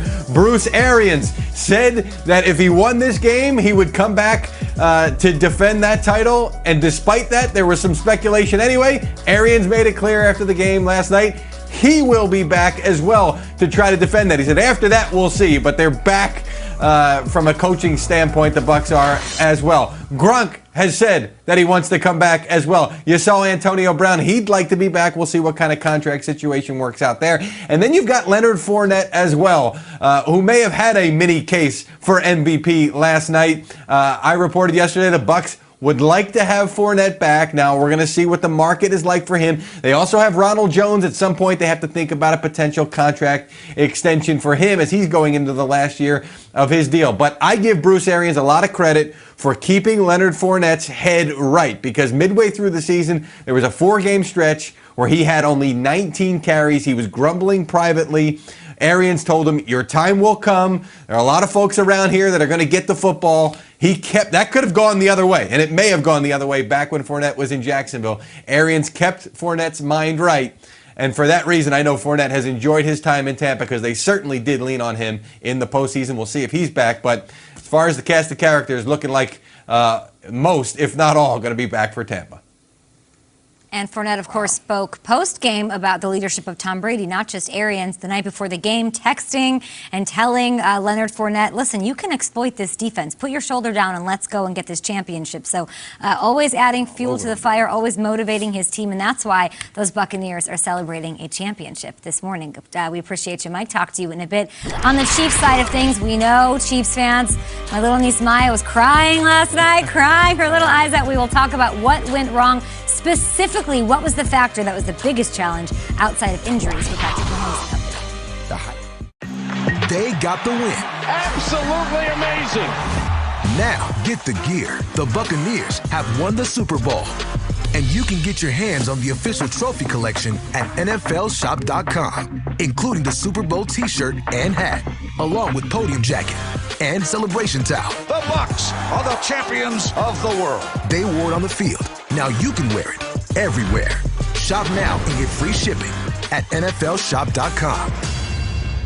Oh no, you hate coming home to a dark house, and you're uptight about noises outside in the night. Outdoor lighting systems cost a fortune, and leaving lights on all night drives utility bills out of sight. You need the Bell & Howell Bionic Spotlight, the outdoor motion sensor light that is motion activated, so it automatically turns on the instant motion is detected and turns off when the motion stops. Bionic Spotlight is solar powered, so there's no expensive wiring or batteries to change. Simply place it where the solar panel can soak up the sun, and you're done. The panel collects the sun's energy to charge all day, so it has the power to provide light when and where you need it all night. Bionic Spotlight looks just like a professional security camera that is actually a high-tech security light with smart motion sensing technology. Look, the instant the motion sensor detects movement, Bionic Spotlight triggers 8 high-intensity LED lights that shower the entire area with light, covering over 600 square feet. The light stays on for as long as the motion continues, and then shuts off 30 seconds after it stops, so there's no more arriving home to a dark house. Illuminate walkways and stairwells for visitors and guests. Light up your garden at night or the yard for kids and pets. Add Bionic Spotlight to your sports court and to help secure outbuildings and storage sheds. So you can spend hundreds of dollars on an outdoor lighting system, or you can save hundreds of dollars and get the motion-activated Bionic Spotlight for just $19.95 with free shipping. Bionic Spotlight is year-round outdoor durable and weather-resistant and backed by our 5-year warranty.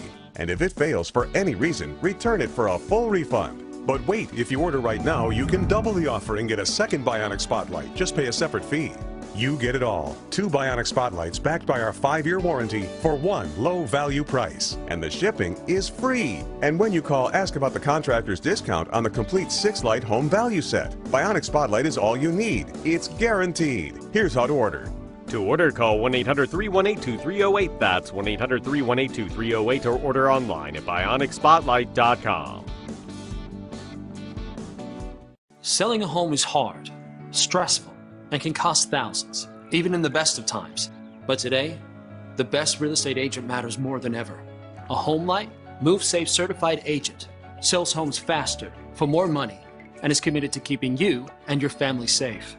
From providing things like virtual showings to digital closings and following the most current health guidelines. Is your real estate agent MoveSafe certified? Find out today at HomeLight.com. Tonight on NFL Total Access, every defining drama and every magical moment from Super Bowl 55. We'll take you on the field, into the huddle, and under the helmet. This isn't just access, this is total access. Tonight, 6 Eastern.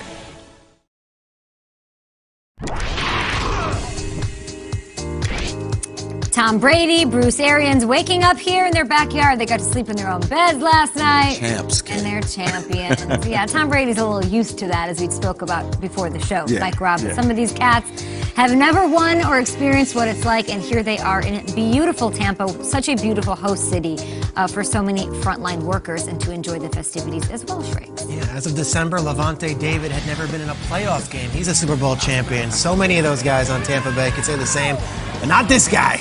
Going to his 10th Super Bowl, looking for his 7th win, and he was fired up. CBS caught the audio. He was electric pregame, and he was excellent in the first half. Kyle, you mentioned it. Not typically great out of the gates in the first quarter, Brady, in Super Bowls. They had it clicking early on, and Mahomes and company just could not dig out of the hole. Here's an interception. It was one of about a million plays where you thought Mahomes would be able to get it going, but the Tampa Bay Buccaneers defense had an answer. After the game, they spoke. There's not that giant press mob around them, so it was kind of surreal to see the interactions.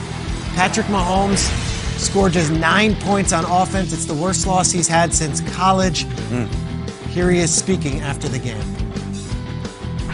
Obviously, it hurts right now. I mean, it hurts a lot, but we're going to continue to get better. I mean, obviously, I didn't play the way I wanted to play, but I mean, what else can you say? All you can do is leave everything you have on the field, and I feel like the guys did that. They were the better team today. They beat us pretty good. The worst I think I've been beaten in a long time. Was the toe a problem for you tonight, and are you going to be having surgery anytime soon on that? Yeah, I mean, I can't say the toe was a problem when I played last week or 2 weeks ago, and I played well on it. I mean, it was. It's something you battle through. You're playing football. You have to battle through injuries, and so we'll look at it tomorrow, and we'll make a final decision on if we're going to have surgery on it or not. Health always a concern. Patrick Mahomes tweeting, Chiefs Nation, thank you, Chiefs Kingdom, for the support. Wasn't the way we wanted it to end, but we will be back. And we welcome in Randy Moss. He is from a chilly Arrowhead Stadium this morning. They weren't successful in running it back for that city. It was a terrible offensive performance. Make no mistakes about it. Defensively as well, of course, all phases of the game, it wasn't there. But what was the biggest factor, in your opinion, after talking to the players in Kansas City struggling last night? Well, there's not much really they could say afterwards except they were just whipped. They were dominated up front in the trenches on both sides of the ball. On offense, they said that Todd Bowles was showing them many of the same looks that the Bills did 2 weeks ago. A lot of deep zone coverage designed to minimize the impact of Tyreek Hill. The primary difference was the Bucs were getting a lot more pressure on Mahomes from their front four. Perhaps some of that was because of the Chiefs' reshuffled offensive line. Mahomes was going backwards a lot when faced with pressure. That didn't seem to work. Perhaps part of it was because the Bucs' front four was just better than the Bills' front four was. And because of the pressure, Tony Romo pointed this out last night, it seemed to magnify that Mahomes' mobility with the toe wasn't quite, obviously, what we're accustomed to seeing. Now, afterwards, Mahomes said, quote, we weren't on the same page as an offense in general. I wasn't getting the ball off on time.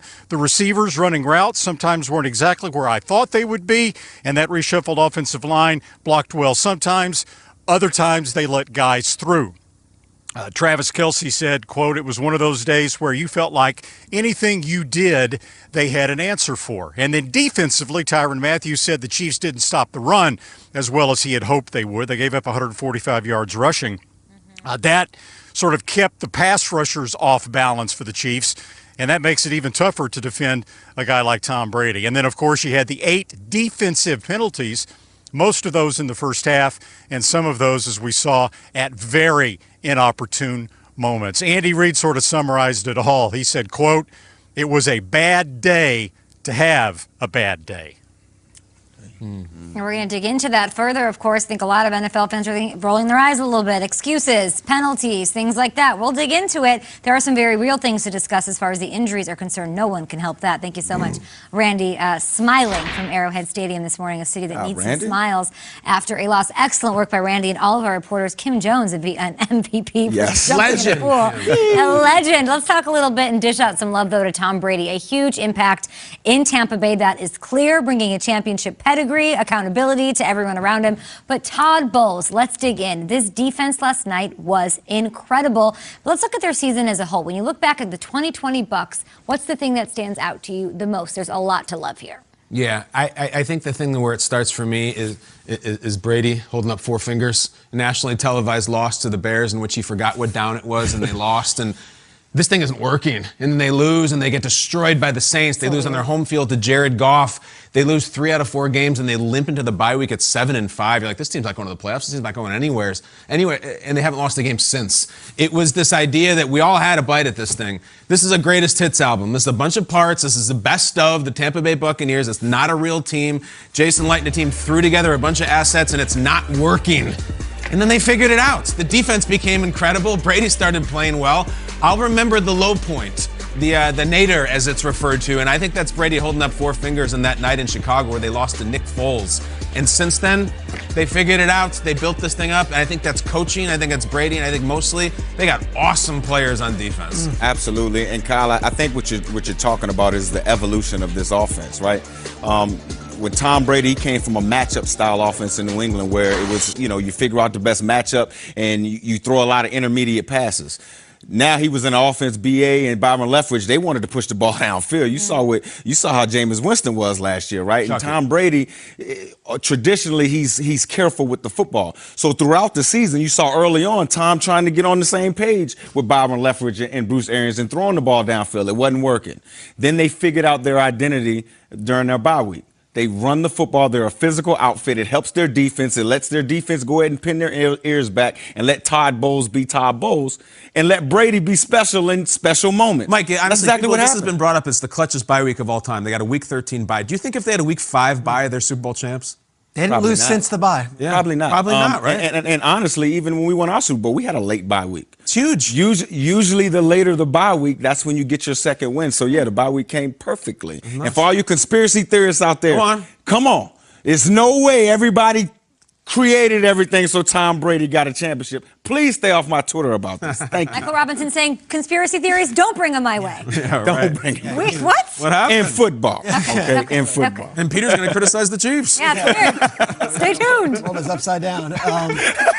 It's funny because they played the Lions after that bye week on a Saturday afternoon on NFL Network, and the Lions had 5 coaches who were unable to coach because of COVID reasons, and they went 47-7. And we're all like, all right, but who'd they really beat? And then it kept on stacking and stacking and stacking. My lasting image is going to be a 3rd and 11 pass to Tyler Johnson in the game against the Saints with all the marbles. And Brady had the confidence and the trust to throw to a rookie who had 12 catches on the year, threw it behind him, and Tyler Johnson made the catch. And it showed me everything about Brady. He's like, it doesn't have to be to Gronk. It doesn't have to be to Evans. It doesn't have to be to beat Godwin.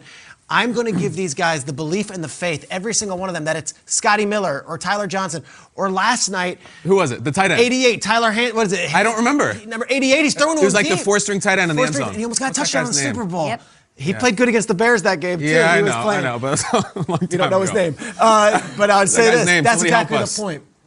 Brady brought everybody along with him on this ride. They all share this Super Bowl victory, and every single one of them can take pride in what they did. And I think Tanner Hudson. Tanner Hudson? You wake up a champion. Tanner Hudson almost had a touchdown. Number 88. We need jerseys. We do. That's what I'll remember. Brady, Tyler Johnson. It's the accountability. I've talked about it a little bit. Like the Brady I know and the one that I, was around up in New England was the one who made these guys, like, you don't want to be the guy who drops the pass for Tom Brady. You don't want to be the guy who hasn't looked at the playbook and learned all the new vernacular.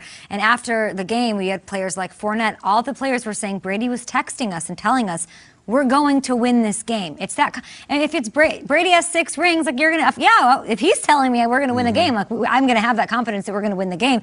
And he's, he was sending text messages the night before. Can you imagine just sitting in bed, like, let me text this guy this and this guy that, and Tyler Johnson that, and Tanner what now? Tanner Hudson. Tanner Hudson, let's tell you you're going to make a huge play. And they believe that. I will say, though, too, Gronk had a great quote last night I would like to read. He said, it was an organization that was ready to win. I was really shocked they didn't go to the playoffs the year before with what they had. It was just cool to see how much talent there was. So as much love as we are going to give Brady and for what he brought and the mentality and accountability, and competency to help these guys realize it. This was, to everybody's point here at the breakfast table, a really, really talented team all around. It was. One and they switch. believed. Mike, you talked about this. You played the Peyton Manning Broncos in the Super Bowl. You guys crushed them. Devin White said last night after the game, he said, I can't believe people were picking against us. Like, you actually thought we were going to lose this game? Sometimes you know as a player. I told you guys yesterday, I said when we were playing the Broncos. Everybody was on the Broncos. Broncos side. 2 Wednesdays before the game, we watched a quarter and a half and we laughed and we said, we're going to blow this team out. That's what Tampa felt like last night. Exactly. More straight ahead, guys. We have reporters live in Tampa. Of course, we will go back to Kansas City as well. The NFL Honors took place Saturday night. We will talk about the winners and the surprises. Nobody surprised that guy won an award, this guy either. We'll break it down. Snubs 2 next. Tanner Hudson from Southern Arkansas. Craving your favorite dine-out meals but not sure how to make them at home? Well, now you can bring the secrets from your favorite restaurants to your home kitchen.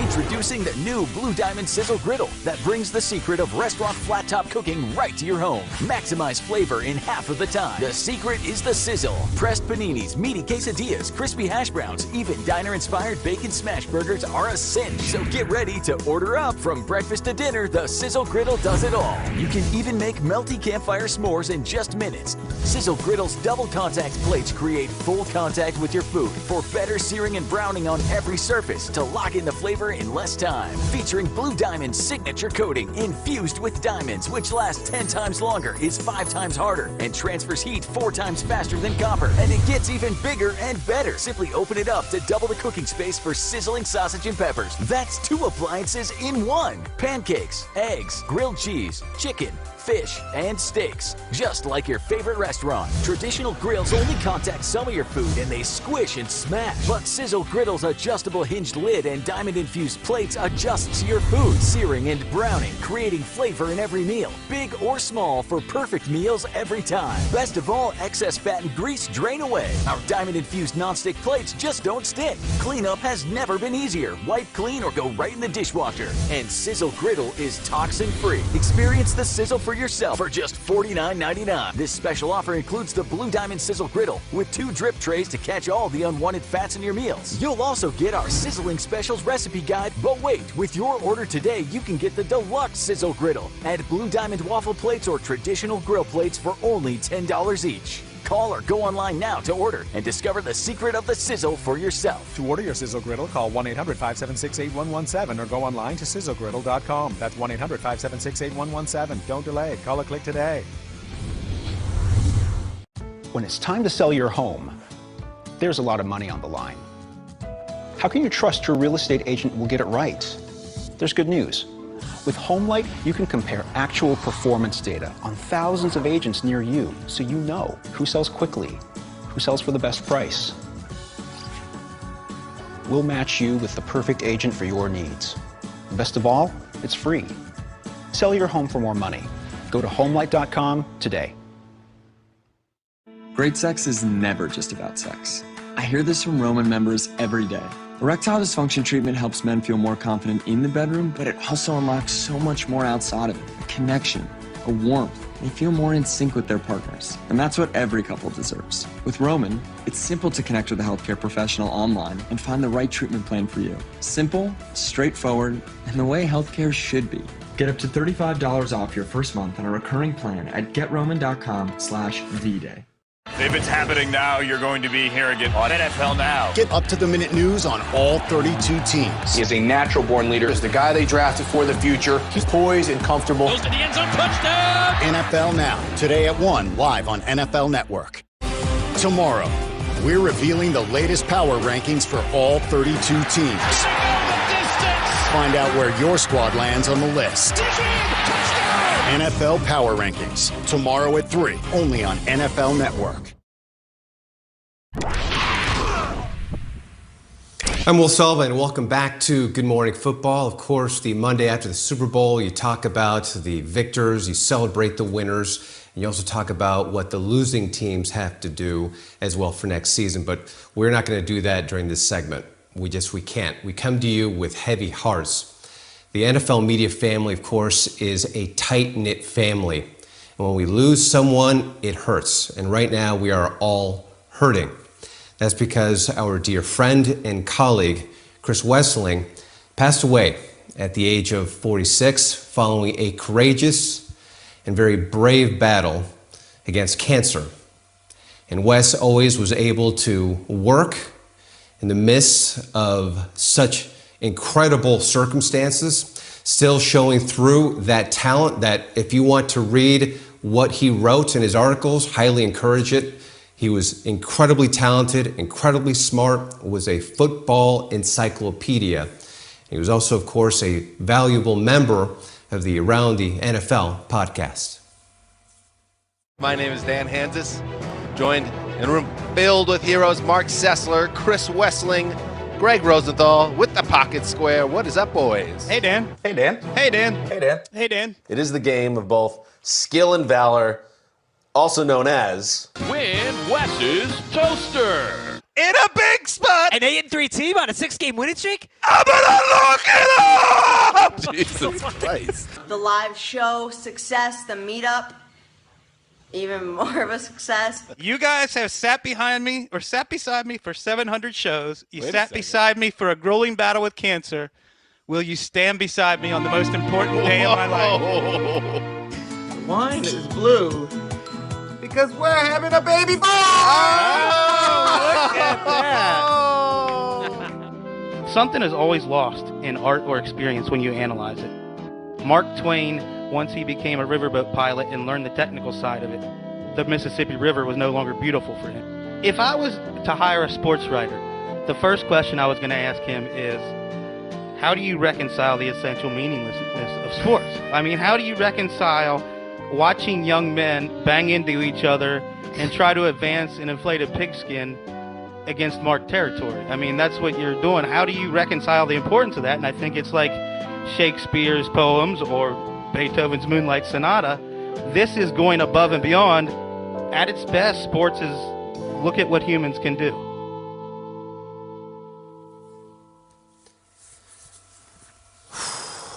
Wow, tough to watch that, but obviously celebrating Wes and what he brought to the NFL media group. We were also blessed to be working with his beautiful wife, Lakeisha, and he is also survived by his beautiful infant son, Link, as well. We started at NFL Network about the same time, 8 years ago. He had his desk right there by the newsroom desk where we do our updates, and we would have conversations about Tybee Island. He absolutely loved Tybee Island and would literally light up when he talked about it. And for us, he is a light for us. Tybee Island has a lighthouse there for all to see. And right now, Wes's light is shining brightly for us all. Wes, you are missed. And Lakeisha, Link, we're with you and we're hurting with you. And Kay, as I sent it to you and the guys, I remember that Wes actually was on the show doing, I believe, the Nerd Bowl during one of the Super Bowl shows that we had done. He was. I don't even think it was the only time he'd been on our show. A brilliant mind, a brilliant writer, and all of our love and deepest sympathies go out now, of course, to Lakeisha and to baby Link, who will be supported and loved by us here at home. And we also extend our deepest sympathies from our breakfast table as we say thank you for the beautiful words. We'll sell and bring it here to New York to everyone who does that podcast, his best friends. I mean, he let us into his life when it came to this. His battle with cancer, his beautiful love story that I followed like a Netflix show between Lakeisha and Chris Wessling and what they went through and the ups and the downs. So I'm hurting for Colleen Wolfe, who did a brilliant job putting on a brave face this weekend in Tampa on the coverage, sitting there on Good Morning Football Weekend and on Super Bowl Live, to Mark Sessler, to everybody there and all of the people that Wes has touched throughout the years. I first, Peter, heard of the legacy of Chris Wessling before I ever met him when I was a young kid and I showed up at NBC Sports and my first producer, Matt Casey, said, this is who you need to read. He doesn't even work here anymore. He was here working for Roto-World and NFL took him, but I need you to read this every day before you even come into my office and talk to me. Yeah, he was as gifted a football historian in mind. If you want to just talk ball and look up his writing, Chris Wessling, it's there. He loved football literature. So you heard that Mark Twain quote that he was talking about, but like he would reference books from the 70s and the 60s and 50s. And this is one of those guys who like loved the game. And we had him on at Super Bowl, you mentioned, in Houston. We do a segment called the Nerd Bowl, and it's fun, and we have all these former athletes come and play it. I said, we got to have Chris Wesseling come on and play it. He's going to be our lead challenger. I do trivia, and Kyle hosts it, and Chris deserved every second of that moment on our show, and it was so fun because I know he enjoyed it so much, and he's waving to the fans, and I looked at him as the most gifted mind at NFL media when it came to football, and I would add to your point, as someone who works on a show every single day, I can only imagine the pain that, of course, his wife and his family was feeling. But Mark Sessler, Dan Hanzus, Greg Rosenthal, Emma Samaki, Erica Tamposi, all of those around the league podcast folks who are just incredible folks. And I just know the pain of losing a work brother, colleague, friend. I'm at a loss. It really sucks. It does. Sucks. Let me expand on that memory because I think it says a lot about him. We used to do a segment where Peter would take on anybody in football trivia and take on all comers, and we're in the Houston Super Bowl. This is before Patriots-Falcons. And the conceit of this segment was that Peter stands up and says to the audience, "Who wants up? Anybody come up here and take me on?" Now, Kay and Nate are in the audience, and we have this plant that the idea is going to be as Chris Wesseling was there, and Kay and Nate say, "How about this guy? We found him." And Peter's like, "Oh my gosh, Chris Wesseling knows everything. I can't take on this guy."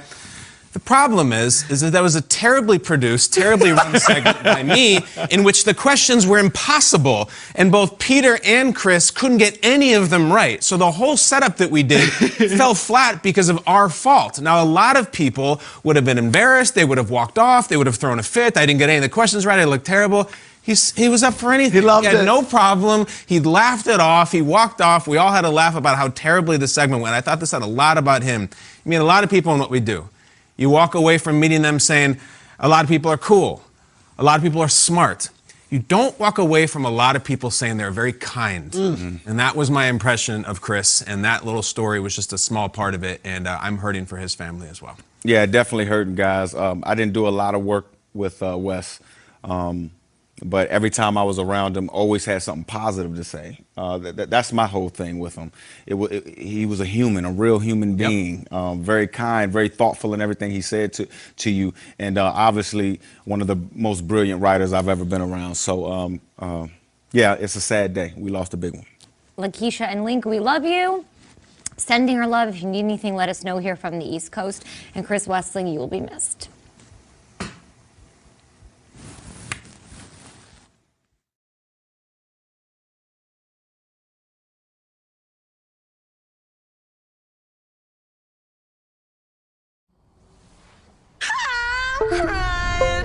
Cause I love you.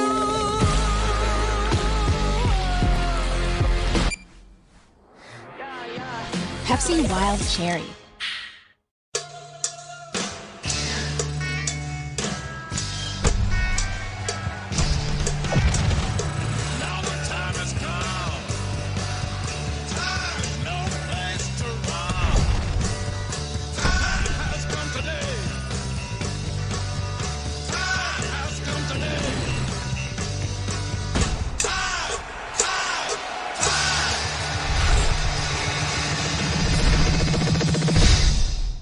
I know kids worry about a lot of things. Getting enough food to eat shouldn't be one of them. Through a nationwide network of food banks, Feeding America serves virtually every community in the United States. See how you can help your community. Visit feedingamerica.org. Our son says since Tide antibacterial fabric spray kills 99.9% of bacteria, he wants us to spray everything every time we walk in the door. It's just to be sure. Just to be sure. Tide antibacterial fabric spray.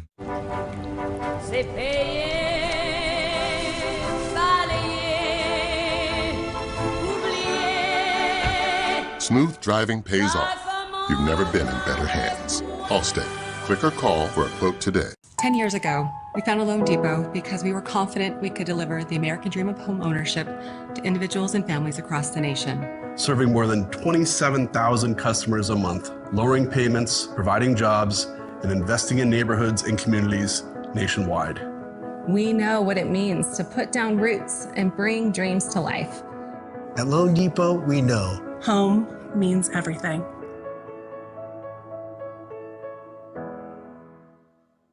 NFL Network celebrates Black History.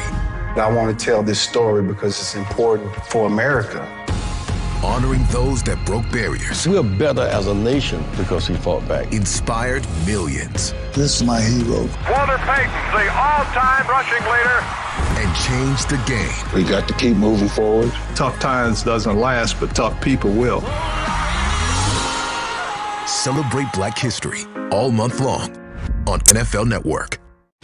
Today's new normal. Face coverings are essential, even required in certain environments. Now, there's Copperfit Guardwell Face Protector, our most advanced copper-infused fabric woven into a full face protector with a sure-fit, non-slip design to bring you peace of mind in today's uncertain world. An easy-to-breathe, thermal-regulated fabric with smart technology to keep you comfortable and cool. A lightweight fabric with UPF 30 face protection against harsh elements. And unlike disposable coverings, you can wash Guardwell Face Protector with soap to give you the clean face protection you need. Designed with smart technology fabric to keep you cool and comfortable all day. For a limited time, receive 2 Guardwell Face Protectors for only $19.99. That's 2 face protectors so you can wash one and wear one. Order online now at getguardwell.com or call 1-800-646-7009. Copperfit Guardwell Face Protector.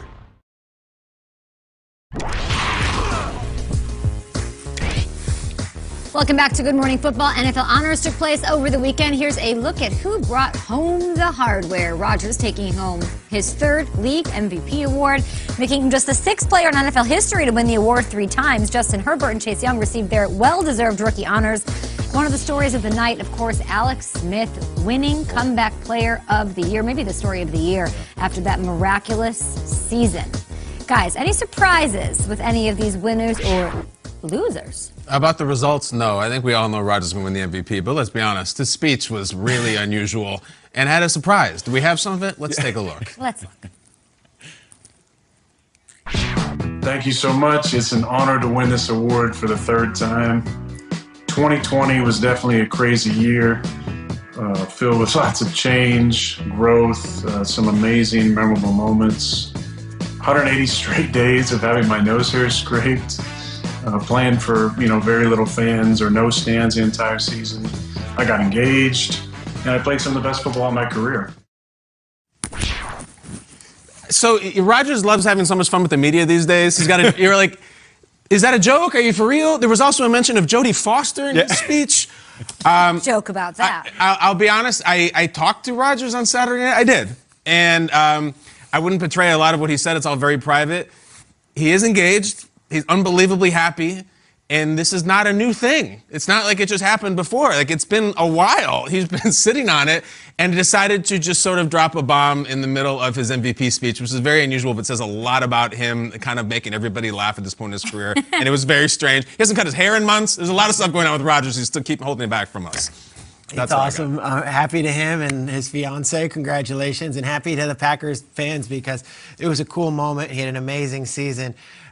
Curious to see how this next year goes. They have a new defensive coordinator in Joe Barry. They have some new elements. And can they finally get back to the Super Bowl? That's what I want to see. Rodgers, happy to win the MVP, but I know there's more that he wants to do. Yeah, he has to get some more. He has to get in that big game. To me, that would cement his place in history. Arm talent has to, the Super Bowl wins and Super Bowl appearances has to match the arm talent. Great job by Aaron Rodgers. I kind of knew he was going to get the MVP. I think everybody knew he was going to get the MVP. I was surprised that Patrick Mahomes only got 2 votes. We talked about that yesterday. But, kudos to Aaron Rodgers. I mean, maybe get him some stuff. Tampa Bay did. Tampa Bay went and, spent some money, did some things. Talk about it, Kay. Hey, Green Bay, maybe you should help him get to that game. There's a really good quarterback in the draft this year. NFL Honors just looked, I thought it looked really cool. Maybe I had, I've seen other things, live shows done. I thought it didn't look like I was on a Zoom conference call with you guys. So the look of it, the drones, the footage, seeing how everybody's dressed up, the players' faces, well done, everybody involved with NFL Honors. It was an absolute treat for Saturday night, my favorite football night of the year.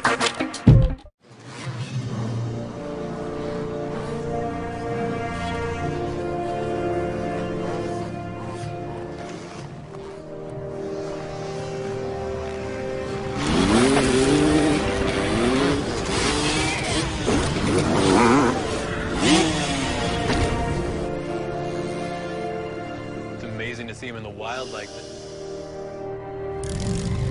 for those who were born to ride. There's Progressive. Do you have a crock on your counter stuffed with utensils, many of which you don't even use? Hi, I'm Lucinda Scala Quinn, chef, author, and TV host. And with over 10 years as the executive food director for Martha Stewart, I've tried every kitchen product you could dream of. But nothing beats my Spurtles. They'll be the hardest working tools in your kitchen. It's a simple idea designed in the 16th century in Scotland for stirring oatmeal, and it makes so much sense. Think of the Spurtle as 10 tools in one. Unlike wooden spoons that are rounded at the end, the Spurtle gets in where the side of the pan meets the bottom and leaves no food behind. Here's canned tuna, and I've chopped some veggies that I'm going to scrape directly into the bowl. Scoop out the mayo in one fell swoop, and with all that surface area, you can smash it together. Stir and serve, and I promise you, you won't find a better tool for spreading. How many peanut butter sandwiches have you made in your lifetime? Use the Spurtle to whisk your eggs, pour them into a hot pan, and stir as you cook. Plus, the Spurtle makes a great egg separator. Think of how many times you're asked to sift dry ingredients. With the Spurtle, you can sift and stir. Strain out liquid, just this easy. Also, it's the best tool for folding. Like when you're trying to make that perfect chocolate mousse. You can get your complete Spurtle set today for only $19.99. And if you order now, I'll include my skinny Spurtle free. It's perfect for getting in those narrow jars. But that's not all. Order right now and I'll double the offer. Just pay a separate fee. I promise you, my Spurtles will be the hardest working tools in your kitchen. But just remember, it's a Spurtle, Myrtle. To get your Spurtles, call 1-800-709-5294. That's 1-800-709-5294 or go to buyspurtle.com. That's buyspurtle.com. Order now. If it's happening now, you're going to be hearing it on NFL Now. Get up-to-the-minute news on all 32 teams. He is a natural-born leader. He's the guy they drafted for the future. He's poised and comfortable. Goes to the end zone, touchdown! NFL Now, today at 1, live on NFL Network. Football is a microcosm of America. Let's choose to be for one another, to be part of the solution. No matter what I give it to, my love looks better on you.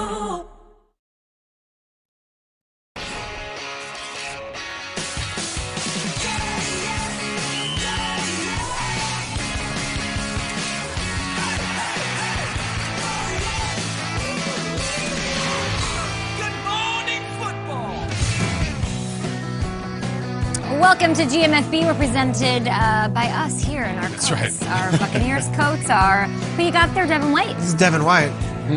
New star in the league. I love it.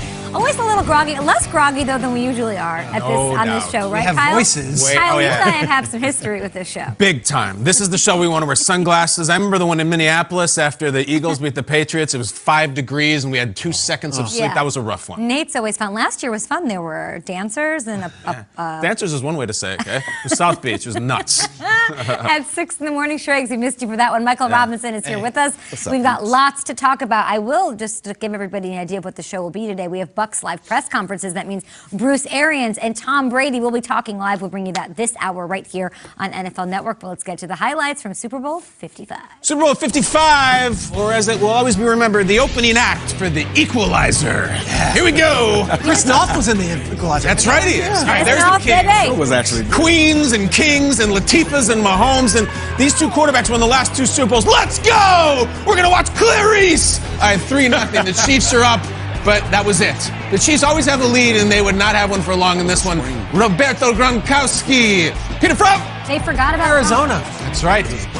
He gets a touchdown early. It's 7-3. No big deal, though. You got the Chiefs. They never wait. Well, hold on a second. We got an interception by Tyrann Mathieu, so it's going to be a blowout for the Chiefs. No, wait. Fast, my friend. There was a really bad holding call. You can call it bad? You're allowed to just call it just bad? Terrible. What Tom telling him? Call that right there. I don't get fined, at least I don't think. Maybe I do. I got to check my direct deposits. I don't know. Get a FedEx. 7-3. It was a great night for the league. Now it's another touchdown for Gronkowski, and we have a badger and a goat barking. Chiefs bad offense. What? Was that a misprint? No. Chiefs bad offense. It didn't exist. I'm going to ruin it right now. They didn't score a touchdown in the Super Bowl. Whoa. They didn't score a touchdown. 9 points. So Mahomes is, he's trying to do witchcraft and trying to throw sidearm in between his legs around his back. I have to tell you, Travis Kelce's body language all last night was sort of flat and defeated. Getting hit. He was, and he was getting covered. I know he had over 100 yards, empty calories. Antonio Brown just ran a nasty route right here in Tyrann Mathieu, who was all over it, but perfect route beats perfect coverage. And look at this. But Tyrann is usually such this jolly, happy figure. He was pissed. He puts a finger in Tom Brady's face and said, "Get back here, kid." He's screaming. He was flagged. All right, so they go to the locker room. Fine. Weekend does this thing. You come back out, and here's your blinding lights right here. Super Bowl Lenny gone. Mike, what'd you think of Leonard Fournette last night? He was amazing. He wasn't he? Dominated the line of scrimmage. He didn't get touched on that one, guy. 28-9. Mahomes got touched a lot, and it's just a bunch of this. You think the miracle play is coming? No, Antoine Winfield Jr. Interception. He would be flagged late in the game for taunting. Said this morning, he said, "I have no regrets. I wanted to do it." He stuck the deuces in Tyreek's face. He couldn't wait to do it. He did. Twice. I know. You went double down. You know what he said? He said, "Tyreek did a flip in our face last time. I wanted to do that." Good. 31-9, 4th and 9. The throw of the night. Is this the best throw in history? It might be the best throw in NFL history. That won't Daryl. count. It's the best throw that won't count. All right, we're going to get a better angle of it. We're going to talk about this all week, all off season. Crazy. It won't count. And it won't count. It will never be remembered. We're going to try to keep it remembered. Pat, this is not your night, my friend. You want to play that every day? Yeah, I think I do. Vanilla Gorilla, make a t-shirt. But Tom Brady won the Super Bowl for the 7th time. He's been to 10 of them. His family was there. They're beautiful. He's beautiful. The trophy's beautiful. And really, the final score was gorgeous for the Bucs. Straight up. Objectively, they crushed the Kansas City Chiefs. This was never close. There was never a run.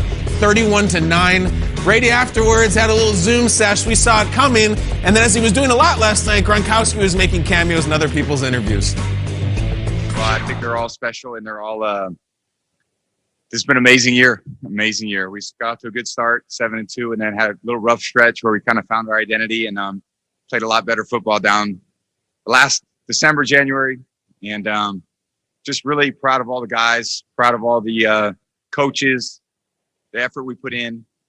We knew we were playing a great football team tonight, and we got the job done. So you want to get this far, you got to get the job done, and we did it. We ended up getting the job done. You looking good over there, big boy. Robbie G. Robbie G. Congrats, baby. I'll see you later.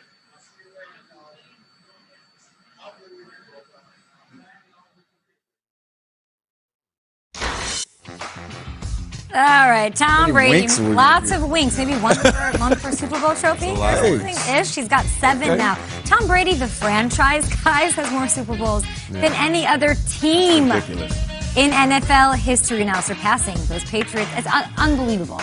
What does the Buccaneers win in Super Bowl 55, Peter, say about the Tom Brady effect? We've already talked about it a lot this morning. The text message, the accountability, all of that. The Bucs never once were not focused, and they were never going to let Mahomes win this game. Yeah, I'm going to go into some of the notebook that I had for this week, and I'll tell a story that I don't think I've told on the air yet. And it goes back to February. I was at the Combine, and I'm talking to the Buccaneers front office at a lunch. And this is back when you used to have lunches with people in person, and it was wonderful. And I'm with several of the high-ranking guys, and we're talking about Teddy Bridgewater and whether they would make a run after Teddy Bridgewater, who's going to be a free agent, and whether they should franchise Jameis. Tom Brady's name never came up. I find out after they signed Tom Brady that the days that I was having those lunches with those guys, they were up in the room, and they were crafting out a plan to how they were going to acquire Tom Brady. Really? That in their heads, they were giving off the scent of Bridgewater, Winston, whatever. So that's who they wanted. That's who they targeted. They believed that they could get Brady, and what they were going to do is they were going to pitch Brady on the following: Florida being an amazing place to live, Bruce Arians being an amazing coach to play for, a loving coach who will let you do as you please. Sure. And the crew that they built around, which was obviously Mike Evans and Godwin and O.J. Howard, but also the defense with Devin White and Levante David and Sue and Vea and Pierre-Paul. And they said, if we build it, he will come. And I'm not kidding. Around that building, they called it Operation Shoeless Joe.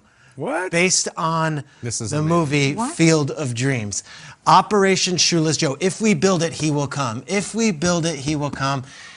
They pitched Brady, and beyond their wildest expectations, Brady was receptive and came to this mediocre franchise that hasn't been good since the early 2000s and said, I will grace you with my presence, and I will lift this team. The Brady effect is real. They recruited him. They pitched him. Shoeless Joe came, and last night they were looking around saying, is this heaven? Because that's what it was. No, it's Tampa. It's Tampa. An unbelievable acquisition, an unbelievable recruitment process. And against all odds, Brady chose leaving New England to go to the Tampa Bay Buccaneers, who have been on primetime 4 times in the last 10 years. And Operation Shoeless Joe all worked out. Last night, I got texts from Jason Light, Mikey Greenberg, John Spytek, all the front office guys. They were at the aquarium in Tampa celebrating till 4 in the morning. I love that. With Ludacris. Yeah, who was performing? Ludacris and the Migos. The Migos or just Migos? Migos. I don't know. Sorry, guys. They blouses on. They were all there. They're at the aquarium. They were at the aquarium, and they were thinking, this really happened. Pinch me, it's real. Brady, that's the effect. Wow. Can take you from being a 7-9 team, always in mediocrity, to a Super Bowl winner. Operation Shoeless Joe worked out. But they had talent. You know, they had talent. Yeah, they brought some pieces in, but it seemed like they made one big switch, the quarterback position, and, you know, their fortunes changed. I think Tom Brady injected a level of confidence into this organization, into this team. We talked about it earlier, him sending text messages to guys before the game, making sure everybody's on the same page when they were going through their rough spots, just keeping everybody down, managing everybody's expectations, keeping the goal at the forefront of everybody's minds. That's what Tom Brady brings to a team. That's the Tom Brady effect. That's that force multiplier. That's making everybody around him better. It's not like Tom Brady's going to run anywhere. It's not like he's going to, you know, be the Lamar Jackson, be the Cam Newton Superman. No, he's going to inject confidence in everybody else, make you play better than what you're accustomed to playing. And that's exactly what Tom Brady did. And that's what brought this team a championship, guys. You're right. And the Brady effect, you know, we're seeing him sitting down in that Zoom session afterwards. And if you just took that in a vacuum, it's like, this pretty boy winking at people, I got the beautiful family, and I got more money than you, and I got the gorgeous wife, and like, I don't know if that is the guy in and of itself that you want to go into battle with. But then you get in that battle, and he's F-bombing guys on their faces and said, I'll fight you right now. Don't you dare come at me. And like, I'm going to chase you down, Tyrann Mathieu. We're going to go face mask to face mask with you, which like I already did with Frank Clark. Like, that's the guy. That's not the wink guy who has a moat around his house. And like, this is a guy who will actually fight. And you know what? Later in the game, when Antoine Winfield Jr. is also doing it, it's because they take the vibe from that guy. We're going to look good, feel good. We're going to make a ton of money. And then we're going to beat the crap out of you on the field. Like this right here. So Winfield gets flagged for this. Here we go. He gets right in Tyreek's and puts the deuces right in his bleeping face. And he said afterwards, and look, Tony and Nance on the call are saying, we don't respect that. And I get it. Afterwards, Winfield says, you know, last time we played them, he did a backflip into the end zone. I regret nothing. In our building, I'm going to do that again. I would do it again. I think some of that is the Brady effect, that like feel good, play good, fight good. And I think that comes from him. It's true. And what confidence allows, I don't know if it's like, for me personally, professionally, when I feel confident, it's fearlessness that it causes. And that's what happens. And that's why you felt the Bucs last night. As a viewer, I can only speak to it as a fan. They seized control, and at no point of the game did I think the Chiefs were coming back in it. And that's the Brady effect to me, I think, as a viewer. And that's why I asked you, Kyle, in the 5 a.m. meeting, like, did you think they were going to come back? Were you waiting for this Chiefs team to come? The body language, all of it was off for me, because I think the Chiefs also knew this is not Josh Allen. It's different. This is not Deshaun Watson. This is not Ryan Tannehill. This is not Jimmy Garoppolo. When those quarterbacks are in, because of the greatness of Patrick Mahomes, the scheming of Andy Reid and Spagnuolo on the other side, there's a different feeling like they can figure this out. That's the Tom Brady effect to me, Peter Schrager, and watching this game thinking, no, this is Tom. Tom's going to not only be confident and do his thing and not make mistakes, but he's also going to instill the confidence that's going to cause fearlessness on both sides of the ball that we saw. They weren't scared to do anything all game long, and we saw the swagger, the body language, all of it. And that's what we've seen for 2 months because of Tom Brady instilling that. That's the effect. There wasn't going to be a 28-3 against Tom Brady. It just doesn't happen. And their confidence leaned on their defense. But you're right, Kay. 21-29, didn't throw for 500 yards, but does not make mistakes and just plays the game. Peter, you're saying that Jason Light is Ray Kinsella in a cornfield, ease his pain? Because, you know, once they get Shoeless Joe back, he brings all his other friends. Hey, and that's Gronk, and that's AB. Guess what? The way it ended in New England, ease his pain might be the right words. Hello. The Migos. and Luda. I love it. I need more details on that. You got them? The aquarium, I can't share any. Oh, man. 6 feet apart. Dang. Okay, we'll be back on Good Morning Football. So much more to come. We will bring you Bruce Arians, and we'll bring you Tom Brady, the Super Bowl MVP for the 5th time, to the podium. Gronkowski with 2 touchdowns, chemistry like no other in the postseason. Now Tom Brady is doing his thing. Moonlight Graham. Okay, Limu, you said it. Then as I spike it, I'll tell them how Liberty Mutual customizes car insurance, so they only pay for what they need. Got it? Did you get that? Only pay for what you need. Liberty, liberty, liberty, liberty. 52% of men between 40 and 70 experience erectile dysfunction, but many don't get treated. Now there's Roman, the digital health clinic for men. With Roman, you can get genuine ED medication prescribed by a healthcare professional from the comfort of home. If prescribed, you'll receive your medication with free 2-day shipping in discreet packaging. Get up to $35 off your first month on a recurring plan at GetRoman.com/VDay. Selling a home is hard, stressful, and can cost thousands, even in the best of times. But today, the best real estate agent matters more than ever. A HomeLight MoveSafe certified agent sells homes faster for more money and is committed to keeping you and your family safe. From providing things like virtual showings to digital closings and following the most current health guidelines. Is your real estate agent MoveSafe certified? Find out today at HomeLight.com. GameFly gives you access to thousands of games and movies, starting at 54 cents a day for a month of video game rentals. 77 cents gets you 2 games or movies at a time. You can visit GameFly.com to start your free trial. Game rated M. You must be 18 or older to subscribe. Hi, I'm Liam Neeson. Almost 25 million people are trafficked every year. 1 in 4 victims are under the age of 18. Most are trafficked within their own countries and cities and coerced into forced labor or sexual exploitation, often by people they know. If you're watching this and you're being exploited, or you think you may have seen something, then say something. Together we can end exploitation and human trafficking. Join our campaign. Times have been tough. But guess what? I think we're tougher. That's right. Across the U.S., folks are finding ways to feel good when it comes to their minds, bodies, and communities. Here's how you can too. Step 1, get moving. 60 minutes of exercise a day helps your body and your mind. That's right. Step 2, eat well. Nutritious foods like dairy give you the energy you need. Good call. How about step 3, help others? There are lots of ways to stay safe and fuel good. For more on how you can feel good and fuel good, go to fueluptoplay60.com. Guys, got hair loss? I know what you're thinking. Should I shave my head? Comb it over? Wear a hat? Just stop. This isn't 1970. Keep your hair and your confidence because Bosley, America's #1 hair restoration expert, can give you your real hair back permanently. Check them out today because they're giving away an absolutely free information kit and a free gift card to everyone who texts ZONE to 642-642. Dude, you don't have to look like your dad because this isn't your dad's hair loss treatment. People all over the country trust Bosley because they're ahead of the curve. They use the latest technology to give you your real hair back. And the best part, Bosley's permanent solution is protected by the Bosley Guarantee. Let them show you for free how awesome your hair could look with an absolutely free information kit and a gift card for $250 off. Text ZONE to 642-642. Ask about the Bosley Guarantee. That's ZONE to 642-642.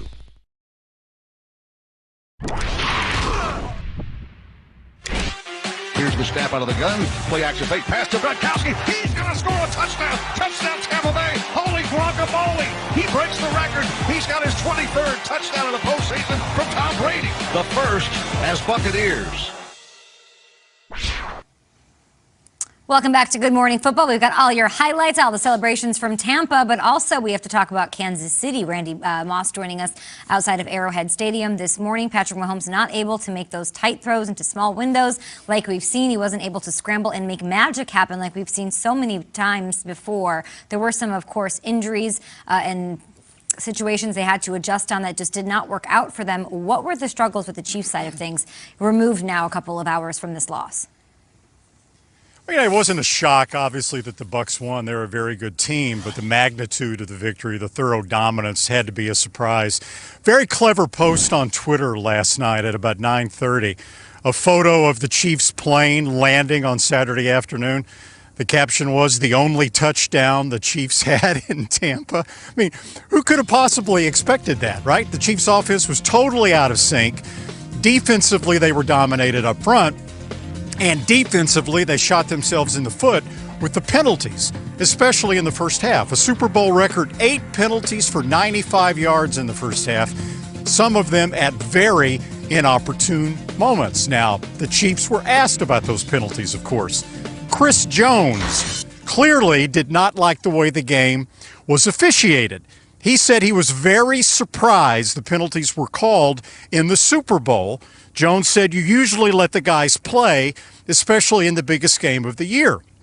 He pointed to the disparity in penalties.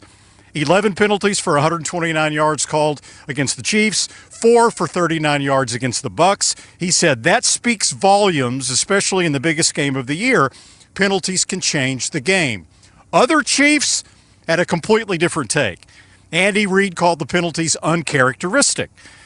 Tyrann Mathieu said you have to have a learning experience from those penalties. You have to be better next time. Travis Kelce, I'm not going to get into the penalties. You have to play the game by the rules and be better. We have no excuses. And Frank Clark, who plays alongside Chris Jones on the Chiefs D-line, said the following, I'm not going to play that story. A win is a win, and it was a fair win. Tampa Bay won. So the Chiefs' reaction to the penalties was all over the board, but clearly the Bucs dominated the game offensively and defensively. And I appreciate those Chiefs not making excuses and using penalties for that.